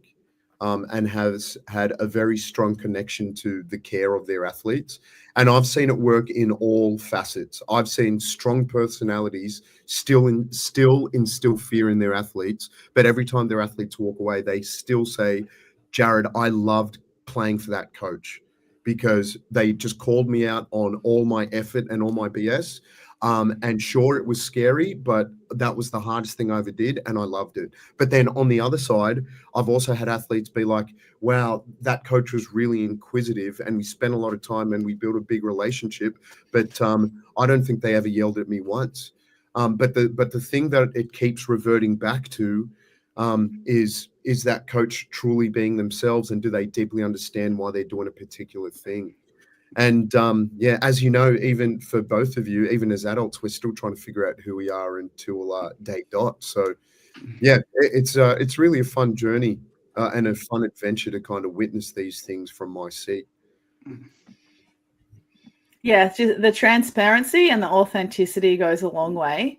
I can already think of a couple of coaches I've had. I remember my under 18s rep coach was a former WNBL assistant coach. So he was a very good coach, implemented a lot of new things to our team we hadn't learnt before that was very suitable to our skill set and our strengths. So that was great. Took our team really to its potential, but actually scared the life out of me to the point where 10 years later, he's coming into JB Hi-Fi as a customer and I'm running to the back room because I was still scared of him. Wow. You know what I mean? Like that kind of fear versus the other kind of fear that almost like a kind of fear that you touched on as well, holding players accountable. But, you know, you don't need to do that in a mean way. You don't need to yell and scream at someone to hold them accountable. It's just kind of objectively saying, hey, this is what I saw. This is what you need to get better at. That's almost like a fear in a way of, oh, crap, like I've been seen and I need to fix it, but not kind of degrading you as a person, which I think is a massive difference. Yeah, no, 100%. 100%. Completely agree. But I mean, you called yourself a novice in the coaching game and then gave an answer like that. So I'm not sure about that. But what are your aspirations as a coach? Very good question. I very much enjoy the coach education space. When I was a young coach, I thought I had aspirations to coach in the NBA. And then I jumped on a coaching tour to NBA Summer League back in 2017 and realized, yeah, that's not what I want. Like there's just something about it that doesn't make it feel right. And then the development officers space is interesting because when you start coaching basketball, you don't coach basketball in Australia to drive a Ferrari one day. But one thing that definitely happens is that you'll be emotionally moved. Well, especially for the emotional ones out there, you'll be emotionally moved by the things that kids will end up doing with their lives. Like some of the athletes that I've coached, one athlete has gotten to play in the summer league, and that was next level. But the first time you see one of your kids make a New South Wales state team or any state team, it gives you a chill down your spine. And then next minute they put on the Australian jersey, that puts a chill down your spine. Then next minute they sign a pro contract and you think, oh, I did not see this coming. And then next minute they get an invite to NBA Summer League and it's like, wow, I did not see that coming whatsoever. And every time you just see one of your former kids take the next step, it's just incredibly special. So to get back to your question, Lockie, there was a day where I thought I wanted to coach pro ball. I still very much enjoy coaching, but I realized as a development officer, if I could coach 100 kids in a day, and that would have a huge impact. But then I thought about, well, if I could help 100 coaches, that's 1,000 kids. And now I'm changing way more lives. And then who knows, that coach could then move on to coach another 50 kids and you've impacted way more lives. So I've kind of gotten addicted to the feeling of helping as many people as I can. And I think one of the aspirations for me is to kind of do this either for our country or another country or for FIBA one day. I would really love to get out there and just continue to grow the game and help as many people as possible. And, just try the ambitious goal of making basketball the #1 sport of the world and, leave soccer in the dust. And let cricket know that, you can play cricket in the heat or in the icy poles of Antarctica and the Arctic. We just need to build a four-court stadium in those places, and we'll be all good. So, yeah, those are my crazy aspirations, mate. You're not the first development manager, coach, education manager, or to have said that coaching to make the relation between when you're a coach, you coach X number of players, but if you are a coach education, you coach X times X people to make it. You can make an exponential difference. It's and I like that you brought up that you originally wanted to coach in the NBA, because I think that's something when we talk about dreams, like if you play cricket, you're meant to want to be the next Shane Warne. You play basketball, you're meant to want to be the next MJ. And if you don't make it there, you can still love the sport and be involved or find your passion for the sport in another way. Yeah, no, 100%. But if you realistically want to be an NBA coach one day, you got to get up every day at 4 a.m., put in the work. Yeah. No secret. Yeah, I was going to ask you, because you mentioned you had an opportunity to go as an assistant coach to Summer League, and that's when you learnt that, hey, this isn't for me. No, not as an assistant coach, just to be clear, but just as an observer in the background. So So sorry, no, I'm not that big of a coach, but no, the coach Liam Flynn had a coaches tour that takes coaches to Summer League, and I jumped on the one in 2017 and learned so many lessons and got to meet so many coaches. And yeah, it was absolutely unbelievable for what I learned on that trip. But yeah. Yeah, what was some of the main things that you did learn on that trip that made you kind of decide in your mind, actually, this isn't for me? I guess, for example, having to get up at 4 a.m. to do your job. Yeah. Now that's tracking back the memory. No, the higher the positions of the people that we met, the higher the quality of the human beings that they were, which is no surprise. I mean, they're world-class organizations. Good people are hiring good people. During that time, the old Philadelphia 76ers general manager who had the slogan "Tank or Titles," his name was what, Squin? Can you remember? Sam Presti? No, not Sam Presti. No. He's OKC. Oh, anyway. I'm gonna be useless with this, to be honest. No. But he was a remarkable human being. He was the one that got the #1 pick to draft Ben Simmons to the 76ers. And since then he's been sacked. But the thing, I still remember the meeting with him. Like, he was just such a sponge. But whenever he gave you an answer, it was just so thought out and compact.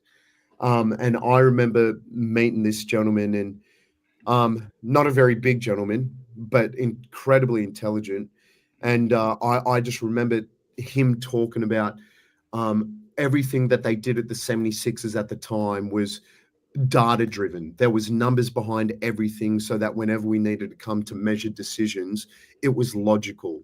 So every time a guy came into the gym and got shots up, they had cameras tracking every shot that they did, no matter the workout. So that whether they were just standing there being casual, or whether they're doing a 1s or 3 sessions or a full team session, every shot for that individual was counted and shot charted. And then those numbers were plastered somewhere. And it was little things like that got me thinking about the evidence-based approach, and then down this path of constraint-led, and then more research-based stuff, and more smart people started to make themselves known in social media, and then the sharing of information just exploded. And I remember him talking about what it's like to be a leader at the NBA, and very similar to the bus analogy about, you're really just the bus driver of the bus. But I remember him talking about, you're really just the captain on the ship. You're not necessarily steering it, but you're just making sure that everyone's doing their job, headed towards the North Star. And that just never left me. If I took something from that trip, it was probably that. It started a snowball and a rabbit hole of how you can change things organizationally and culturally, and it was just phenomenal. You talk about evidence-based approach. Obviously, the Penrith Valley Regional Sports Centre doesn't have 40 cameras in the roof to track everything. But how do you implement that in a space where you probably have more data than you've ever had, but it's still several tiers below what professional teams have?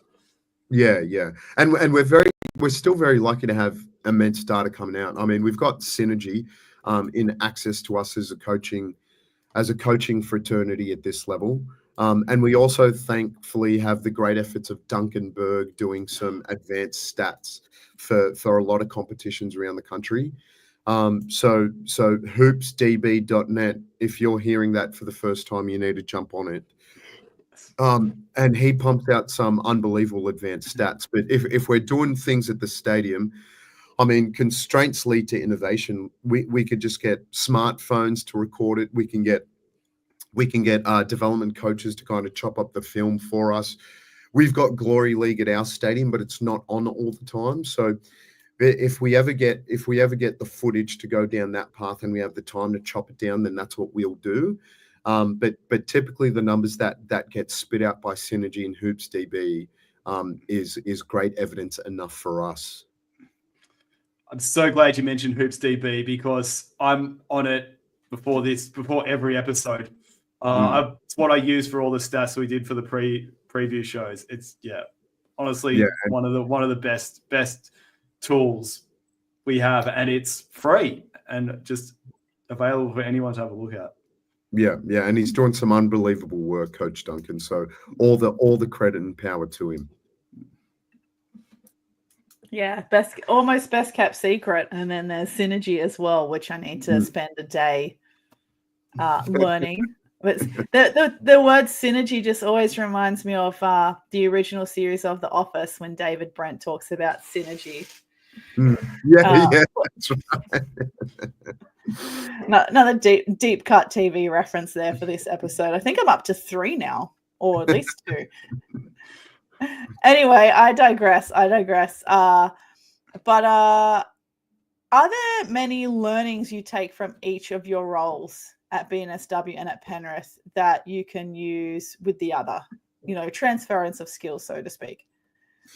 Yeah, I'm kind of I kind of give myself my own cheat code sometimes, because sometimes a lot of the resources and development things that we share with coaches around New South Wales are already on my desk that I'm kind of trying to dive deep into, as well as the other thing that's also very lucky is the access and the ability to connect with such high caliber coaches, no matter the sport. Like just the other week, our coaching staff at Penrith were very lucky enough to go visit the Penrith Panthers Footy Club and just go visit the facility, chat with the GM, and we seriously spent 2 hours with them, and they just unpacked how they shifted things culturally for their club over the past 12 years.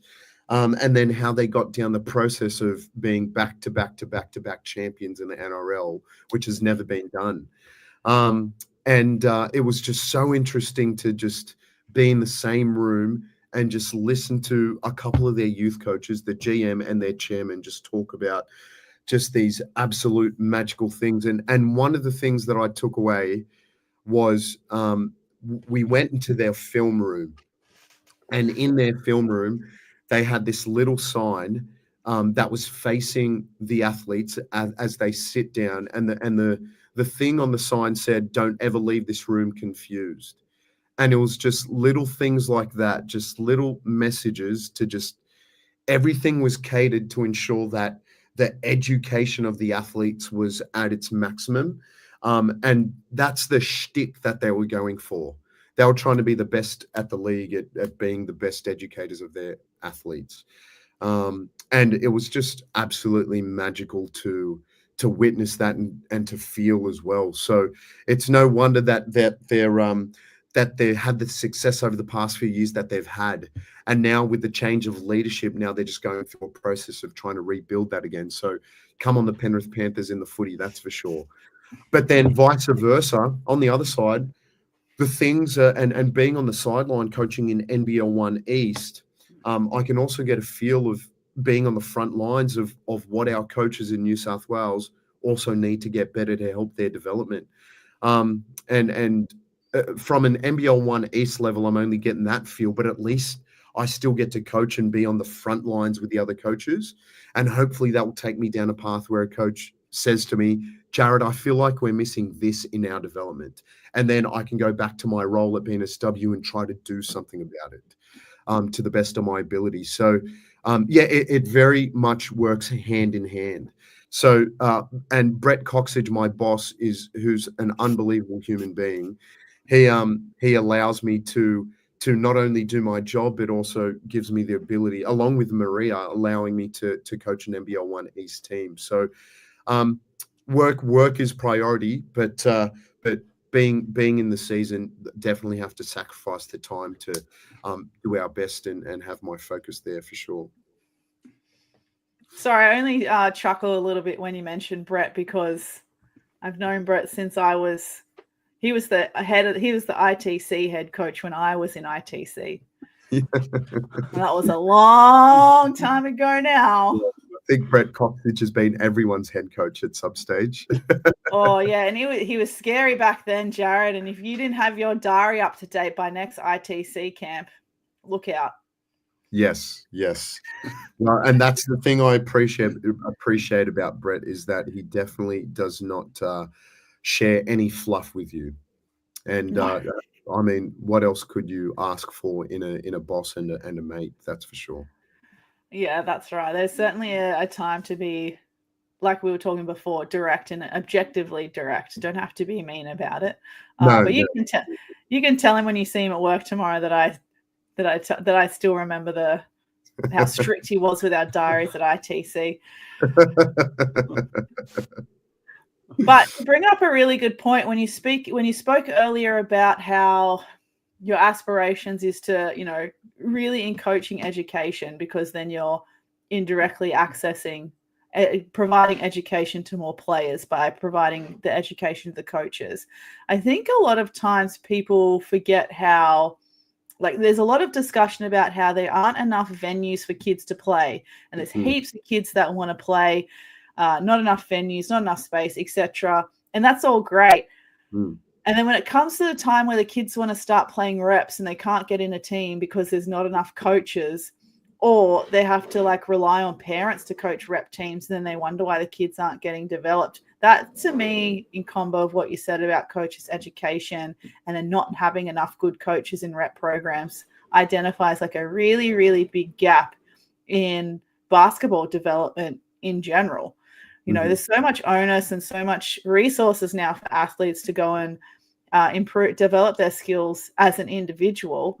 But if they don't have kind of the right coaches around them, then their development's only going to go so far. So what have you noticed, I guess, from an administrative level or even a club level, that a lot of the local clubs are really good at in terms of recruiting great coaching talent, or areas that you feel like has a big room for improvement? So just for clarity on your question, Squin, you're asking about what's going on at the community level with the coaches and what the problem is? Yeah, I guess it just seems like a really big gap, in a sense of like there's so much development in players and there's not enough in coaches. Like, and are the clubs, from your perspective, taking any responsibility with that, or what do you feel like needs to be, I guess, improved in clubland and grassroots level, or even rep level? No, yeah. Thank you for clarifying. The growth of the game is unbelievable. Like you and I both know, and Lockie included, 20 years ago, getting an Australian kid drafted in the NBA or WNBA was really, are we going to have an Australian NBA? Like, we just need to get them signed as a free agent. There's no chance an Australian kid's going to get drafted in the NBA. And it was only a couple of years ago, the first kid from Sydney and Josh Green got drafted by the Dallas Mavericks. And then hopefully this year, Tyrese Proctor. So that's two kids. And then Shyla Heal got drafted in the WNBA a few years ago. So there's 3 kids from Sydney getting drafted into the NBA. So it's the great thing about that is it's increased such a belief in a lot of our juniors that they too can also do the same thing. So the growth of the game is unbelievable. We had a target as an organization about how many players we wanted as members a couple years ago. And when our numbers specialists at work did the digits, we actually exceeded that. And we don't have enough spaces. So the amount of people that are interested in playing basketball are very high. And I'm not surprised because we have so many people just spreading so much healthy enthusiasm around the game. And there's this like underdog sense of belief about Australian basketball that we can do this, whatever this is. Like, it's just a fish now, but it could be an NBA championship or an Olympic gold medal, whatever it is. And our clubs are doing a phenomenal job of trying to figure out how they can cater to these parties. And I see it all the time. Like one of the administrative benefits that I have in my role is having staff announcements. And some of the most exciting staff announcements that I see is there's another association coming on board. 3 months later, there's another association coming on board. 3 months later, there's another association coming on board. Oh my Lord, like all these areas, and sometimes these towns we haven't heard from a long time are coming back to the game. So it's absolutely magical to see it. So from an administrative standpoint, I'm seeing a lot of people fight tooth and nail to try to figure it out for their community. And a lot of these communities might agree or disagree with what their administration is doing, but that's beside the point. The whole point is that someone's putting in effort to try to figure out how to get basketball up and running in their town or in their suburb or in their region, wherever it is. And in relation to coaching, sometimes these coaches are ex-players coming back to the game, and then their kids have aged out or they're just starting to pick up an interest. And now that their kids are starting to play, they're starting to come in to want to coach. So there's never enough people to help educate these coaches, but Basketball Australia and us and all other states and associations are trying to pump out resources where coaches can find accessible things to try to solve these problems. So we're doing things like online coaching courses, and we're doing things like pumping out a whole bunch of YouTube videos and drills on Instagram and Twitter. And there's more online courses from BA. And look what Basketball Canada figured out. And look at this person bouncing a ball at the top of the tree at Mount Kosciuszko. Like, what the hell is going on? So I'm seeing a lot of effort. But as you know, mate, like if a lot of people put in all this effort and then the numbers surpass the amount of people that can help them, people get frustrated because there's no one here to help me. I don't have a feedback loop, and then some of them end up leaving the game. But that's where we as a whole, coaches just need to continue helping other coaches. And in my young career, it was definitely my mentor coach that helped me, especially when I got in a pickle. When I was about to quit coaching, they were the ones that said, no, you shouldn't quit coaching. You need to stay because of this. And I'm so glad that happened, or else I probably wouldn't be here. I'd probably, be doing another job that isn't as cool and as fun as this. Wow, really surprising to learn that you almost quit coaching as well. Given how much knowledge you have and obviously how much passion you have, not just for basketball, but being able to educate others and, really bring everyone else up with you in your community. It's surprising to hear that you had that thought of quitting at some stage. But I imagine everyone needs kind of that crossroads to kind of figure out exactly where they want to go and what they want to do. And I'm really glad, though, that you said that as coaches or encouraging coaches to support each other. Because funnily enough, in the last week, I've spoken to 2 NBL1 head coaches from 2 different conferences for different things. And I was basically like, look, can you put this in your coaches chat? There's a particular player who is an import, is looking for a club. And they're like, oh, we don't have a coaches chat. I don't really talk to the other coaches. We don't really support each other.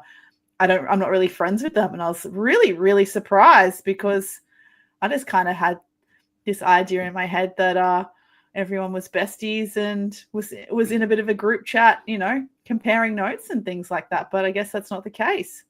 No, it's a very competitive space, but it's highly professional. Sometimes really great mates can battle off against really great mates, and then the week leading up to it, there's no talking. But then after it, whatever the result, then it goes back to talking. So, yeah, those things happen regularly. Respect the boundary. That's right. That's right.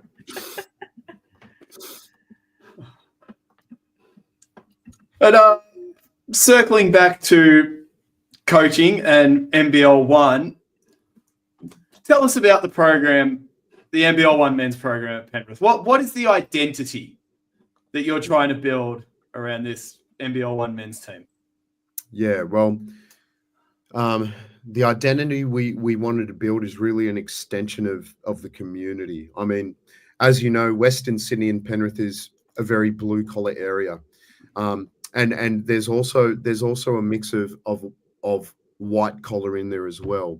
But the thing that I respect about the community in Penrith is that there's a lot of integrity and a lot of hard work, and it really got me addicted to coaching the kids out there because if you coach a few of the kids out there, they'll, no matter the age, mate, they'll tell you the truth of what they're thinking. And I really appreciated that as a young coach.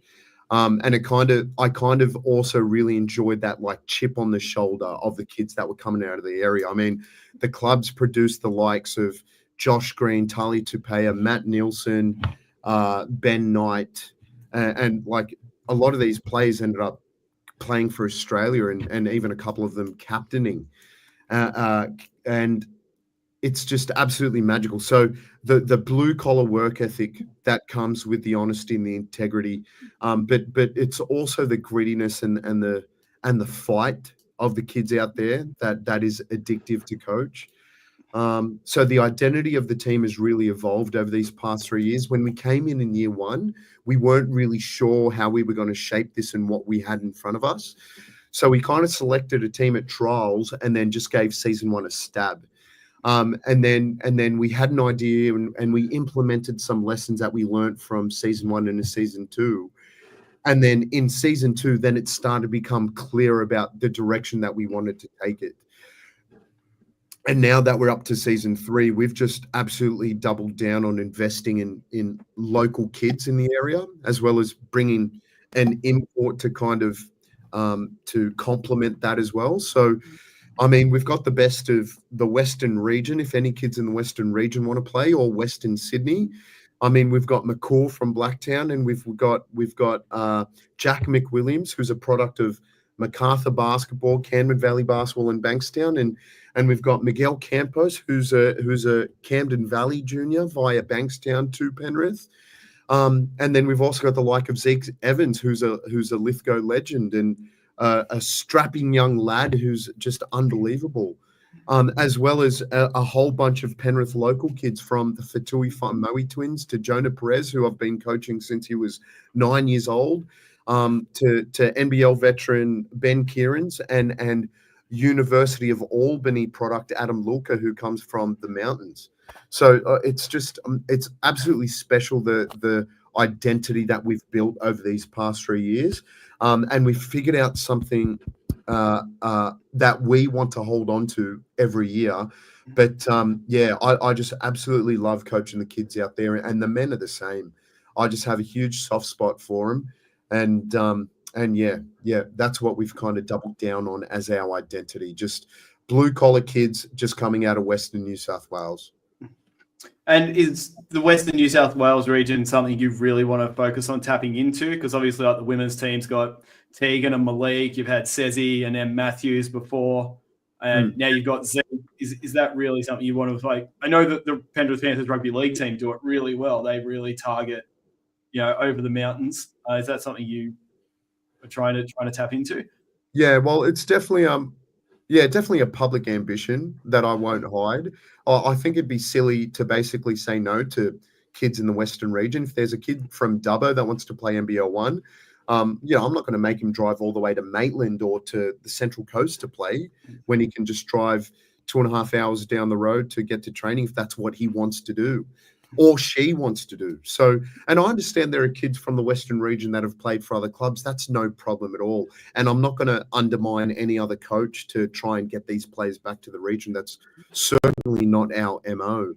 But if there's a kid in the Western region that wants to stay home for a bit while they try, while they stay home and they want to play at the highest level that they possibly can at NBL 1, they can certainly do that at Penrith. So, yeah, we just try to put a huge emphasis on developing a product with local kids, and I think we're doing that well. Mudgie's own Cooper Crow. There you go. There's one for you. Yeah, and Cooper is such an unbelievable kid. Like, I remember coaching him 3 years ago at a little plays clinic in Mudgee, and he was this 14-year-old kid that was about 6 foot, 6'1", incredibly raw. But to see him go from that to where he is now, like, he blew people away at under-18 nationals. And he was making things look easy against Vic Metro kids that have been playing 4 times a week since they were 5. And good on him, mate. Good on him. And he's exactly an example of a Western region, New South Wales country kid, and talent that we want to tap into. What was his junior club? Because there isn't a club in Mudgee, is there? No, there is. There is now. Mudgee, we were dead and buried almost for a while, but we're back. We got 4 or 5 teams in Western Junior League this year. Yeah. Wow. Mudgee Lakers. That's right. We've got 2 lakes, and we let everyone know about it. But I've got to give a shout out, Squin and Lockie, to the hard people working out there. 4 years ago was the first time I met Jeff Robinson, and Jeff was really trying to do everything by himself, and we ran a coaching clinic out there. So we had about 17 coaches, a couple from Narromine, maybe a dozen from Mudgee, and then a few others from local area. And then next minute, one of the coaches from that course ended up being the volunteer director of coaching. So he ended up stepping in, started to inject enthusiasm in the whole region, and then next minute, there's a whole bunch of kids starting to play, and now they've got 4 representative teams, and now they've got Cooper Crow representing New South Wales country. And sooner or later, they're going to have a kid get drafted in the NBA. Who knows? But that's the most exciting thing, is you just never know what's going to happen in these kids' lives. But gosh darn it, I'd love to hang around to see what happens. Well, that's the thing. You've got to kind of provide the right resources, the right setup, the right support, and provide. I mean, it's not going to happen unless those opportunities are there for coaches and players, right? So that's a remarkable story that basketball is starting to thrive again in Mudgee, and to get a New South Wales country representative, especially when you've got the powerhouses of like the Newcastle Falcons, who have, the highest number of members of any New South Wales club, right? And they're a country club. To have someone from Mudgee in a state team is outstanding. Yeah, 100%. And that's one of the things that my friends and work colleagues, Max Monk and Curtis Sardi, have also noticed in their role and tenure, is that while they were the head of high performance coaches for Country New South Wales, they've just noticed a complete influx of talent coming from all these spots around New South Wales country. And to her credit, Amelia Hassett at Kentucky, mate, coming from the snowy mountains, and look at her now. Unbelievable. I didn't see that one happening. Yeah. Not that I doubted Amelia, but oh my God, I didn't know she was going to get that far, but good on her. Good on her. Far out. Yeah, I remember seeing her play for Wagga Wagga Heat in the State League grand finals or semi-finals, I think in 2018. I think it was the first year I started commentating, or maybe it was 2019 and the second year I commentated, but very, very young. So already very young to be playing in State League. We knew that she was going to be good, but I was the same. I didn't expect her to be, University of Kentucky starting 5 in a freshman year good. Putting up double doubles in a freshman year good. She has just flourished. Mate, that work ethic and that New South Wales country grit just never left her. Yeah, it's definitely something to be said about country kids and country coaches. And you mentioned Narromine, and one of my favorite ever coaches that I got to meet during my junior career was from Narromine. Greg O'Toole. Yeah, good Tooley. Is he still coaching? Tooley is still coaching up in Tamworth. God bless him. Yeah, of course, that's right. He's in Tamworth with Greg Irwin. Yeah, that's right. Yes. John O'Willis. Yeah, that's right. John Ireland is still up there. That's right. They're working their tails off up there in Tamworth, mate. There's some talent coming out of Tamworth, that's for sure. Salt of the earth people like that, honestly. 100. Now I was going to ask, in the same vein of going back to your NBL1 men's program at Penrith, was going to ask some pretty boring questions, actually, in hindsight, given the fantastic content and insight you've already shared with us. I was going to ask for your non-negotiables, but I don't really care anymore compared to the amazing stuff you've already shared. So non-negotiables don't really seem like a priority. But I think a good point to touch on is a question that Lockie added to our run sheet tonight was, how did not having an NBL1 side in year one impact some of the future planning at Penrith? And especially, I guess, because you did speak about how part of your identity for this program is recruiting and retaining a lot of local talent and talent from over the mountain. And obviously then creating that representation and pathway for your juniors programs to stay playing and one day aspire to play NBL1 for Penrith too. But what was the impact like of not having Penrith in year one? No, it was merely nothing, just driving with a flat tire. All you need to do is pull over to the side, get the spare out, change the wheels, take a little bit of time, get the hands dirty, and then you're good and you're as fine as anything, and you're going. So there were a couple hiccups, but nothing that wasn't manageable, because the club just wasn't sure what was going to happen with NBL 1 in that year one. So that's in the past now, mate. Like now that we've got the program rolling, it's definitely in a good spot, and I firmly believe in the direction that the club is going and how it's growing, and the excitement about kids wanting to play NBL 1 is there, and the youth league kids that we have coming through, as well as the 18s kids that we're coming through in the women's and the men's program. It's just absolutely magical. Like Noah Webb is just coming back from injury. He's going to start playing soon as well.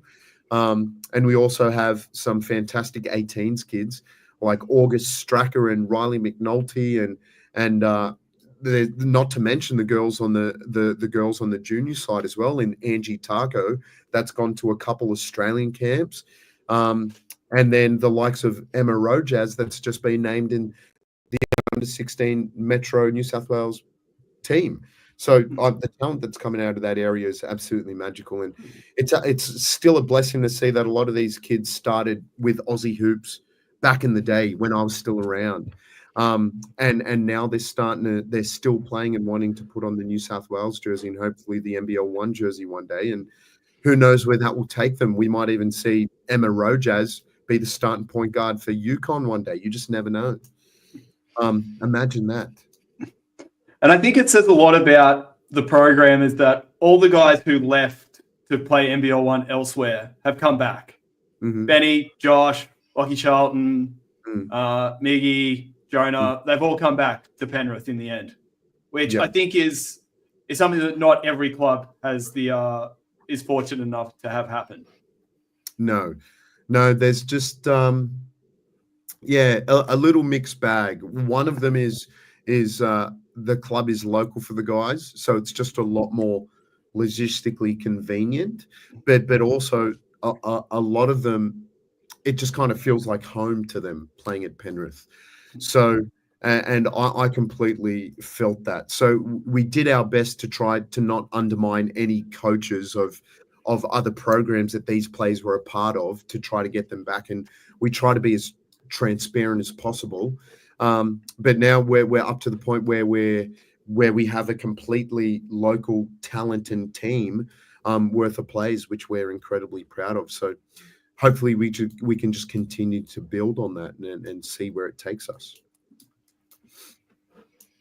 And Lockie, would you like to round us out with our famous final question? Our famous final question, and if it's anything like the last coach we had on, the answer will just be more basketball. But who is Jarrod Moore off the court?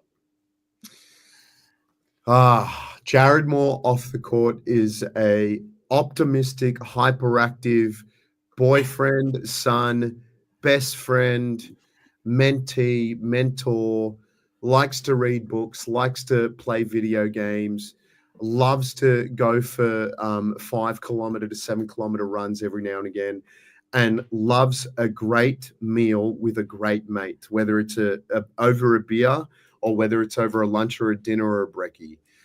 There's nothing better than catching up with a best mate or a great mate that is also a basketball coach or even one from life. So sometimes I'll get myself in the extroverted circle and be out and about, and sometimes I'll just be completely introverted and spend time with my girlfriend at home and play video games or read a book or just watch the latest San Diego Padres highlights because I'm a big baseball fan as well. I'm glad you said baseball because I didn't know who that was. Must be nice to support a baseball team that wins games. Yes. I'm a St. Louis fan, so we've had. Okay, I will be fair. To be fair, I've had a lot of success over the years. We have to cop some league years. Well, you're not far. You've got some nice pieces, Lockie, but there are a few gaps there. That's for sure. There are. But what video games are you partial to? I'm maybe once every 6 months, League of Legends, and I don't know whether you've heard of League of Legends, but it's known in the gaming world as LOL, and there's a format in League of Legends where you can play 5-on-5. And I just loved the 5-on-5 because it felt like you were playing in a basketball team. And you play as a hero with special abilities, and you've just got to figure out how to operate with your team to defeat the opponents. I actually find it quite enjoyable and quite miss playing it. Otherwise, I'm currently playing Zelda Breath of the Wild, and I'm in the yes. If you know that one, Squin. I just know Zelda. Zelda's a deep cut of nostalgia for me on the 64 with the gold cartridge. So Zelda or anything. Well, I'm playing it on the Nintendo Switch at the moment. So whenever I need an escape and need to get my mind out of basketball for a second, I'll definitely jump into the open world of Zelda and do my best to try and rescue the princess. But a lot of fails so far, so that's okay. I do like that Lockie, or you may know from if you've listened to some episodes, but video games has seemed to be a common outlet for coaches and athletes we've interviewed on EGG. So we're almost creating a bit of a mental tally on what games people are playing. I think that's the first time we've had League of Legends mentioned. Would that be right, Lockie? First League of Legends and definitely the first Zelda as well. Yeah. We've had a lot of Fortnite, a lot of FIFA, a bit of Call of Duty, and Sharia Kalea plays Animal Crossing. Yeah. Wow. Wow, there you go. Yeah. See, we've got a very competitive community. Everyone's just trying to kill each other virtually. Pretty much. It's almost like their downtime from being a competitive coach or athlete is competing with other people in another platform. That's right.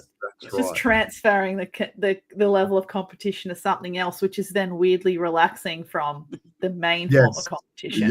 Yes. A very healthy escape. There's nothing wrong with a good video game every now and again. Right. But yeah, I'm glad that you touched on as well when you need a break from basketball, because I personally definitely get basketball burnout where I need to go and do something completely opposite. And so understanding that being immersed in basketball in every facet all the time is unsustainable. So we definitely need breaks from it. Yeah, but the other thing about that, Squin, that I find helpful is the problems that I sometimes face in basketball can be solved if I don't think about basketball and I'm doing something that is unrelated. So like I remember one of the best ideas I ever had came from watering the garden. And I thought, holy crap, I never thought about that. And I stopped the hose and it gave me the juice to go back to whatever I was doing. And I just found it completely fascinating. So yeah. I mean, there's a lot of method to the madness behind doing a hobby that is away from your actual thing. So there's nothing wrong with that whatsoever. Yeah, almost like when your mind's at ease or not thinking about the thing you're supposed to be thinking about is when you'll get that your mind will clear and the idea will come through. It's like when people do it in real life or sometimes depicted in movies and TV shows when someone has a thought in the middle of the night that wakes them up and they're like, oh, that's it. Like there's their epiphany. Their brain is at complete rest. Yes, and then you're awake since 2 a.m. trying to figure it out. Yeah, that's exactly. Yeah. Mm-hmm. I know what that's like. Yeah, yes. I'm sure that everyone can relate to that. Everyone is at least by this stage of their life, or it's by whatever stage of their life, even as a kid, they've probably had that situation where they've woken up and they're like, oh, the epiphany. It's there. That's right.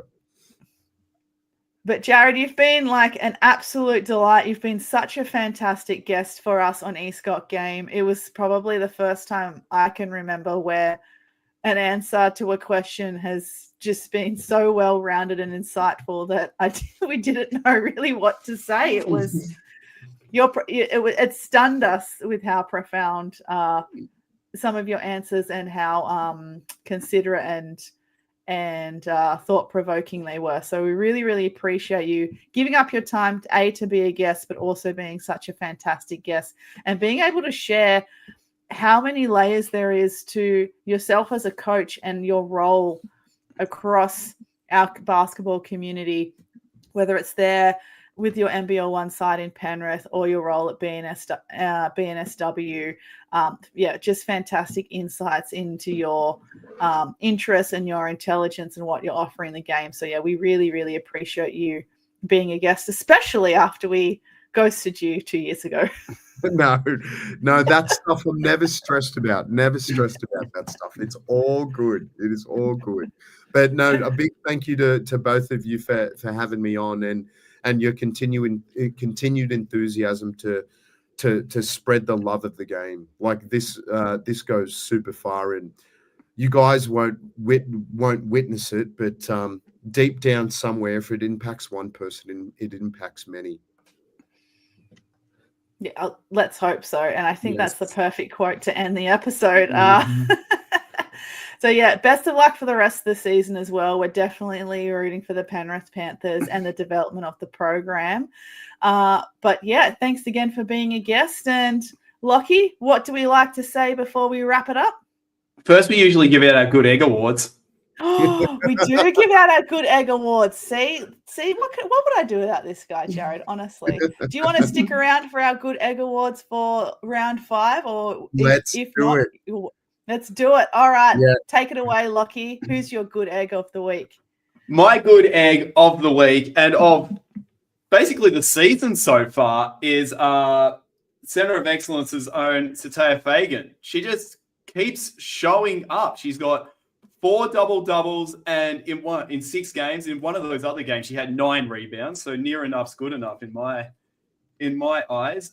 She's had, what else? She had 6 steals versus Bankstown. She's had 4 20-point games. She's averaging almost 22 points a game and 9.6 rebounds after averaging 9 and 5 last year. She's got half of D1 saved in her contacts with all the college offers she's getting, and she has just been an absolute superstar for this COE team. And I just think she's just deserving of a shout out. She's saving that NBL 1 East debut dunk for the finals, perhaps, or some pinnacle. We know she can do it. We've had evidence. We've got evidence that she can do it. So I can't wait until she lets that unleash in the league.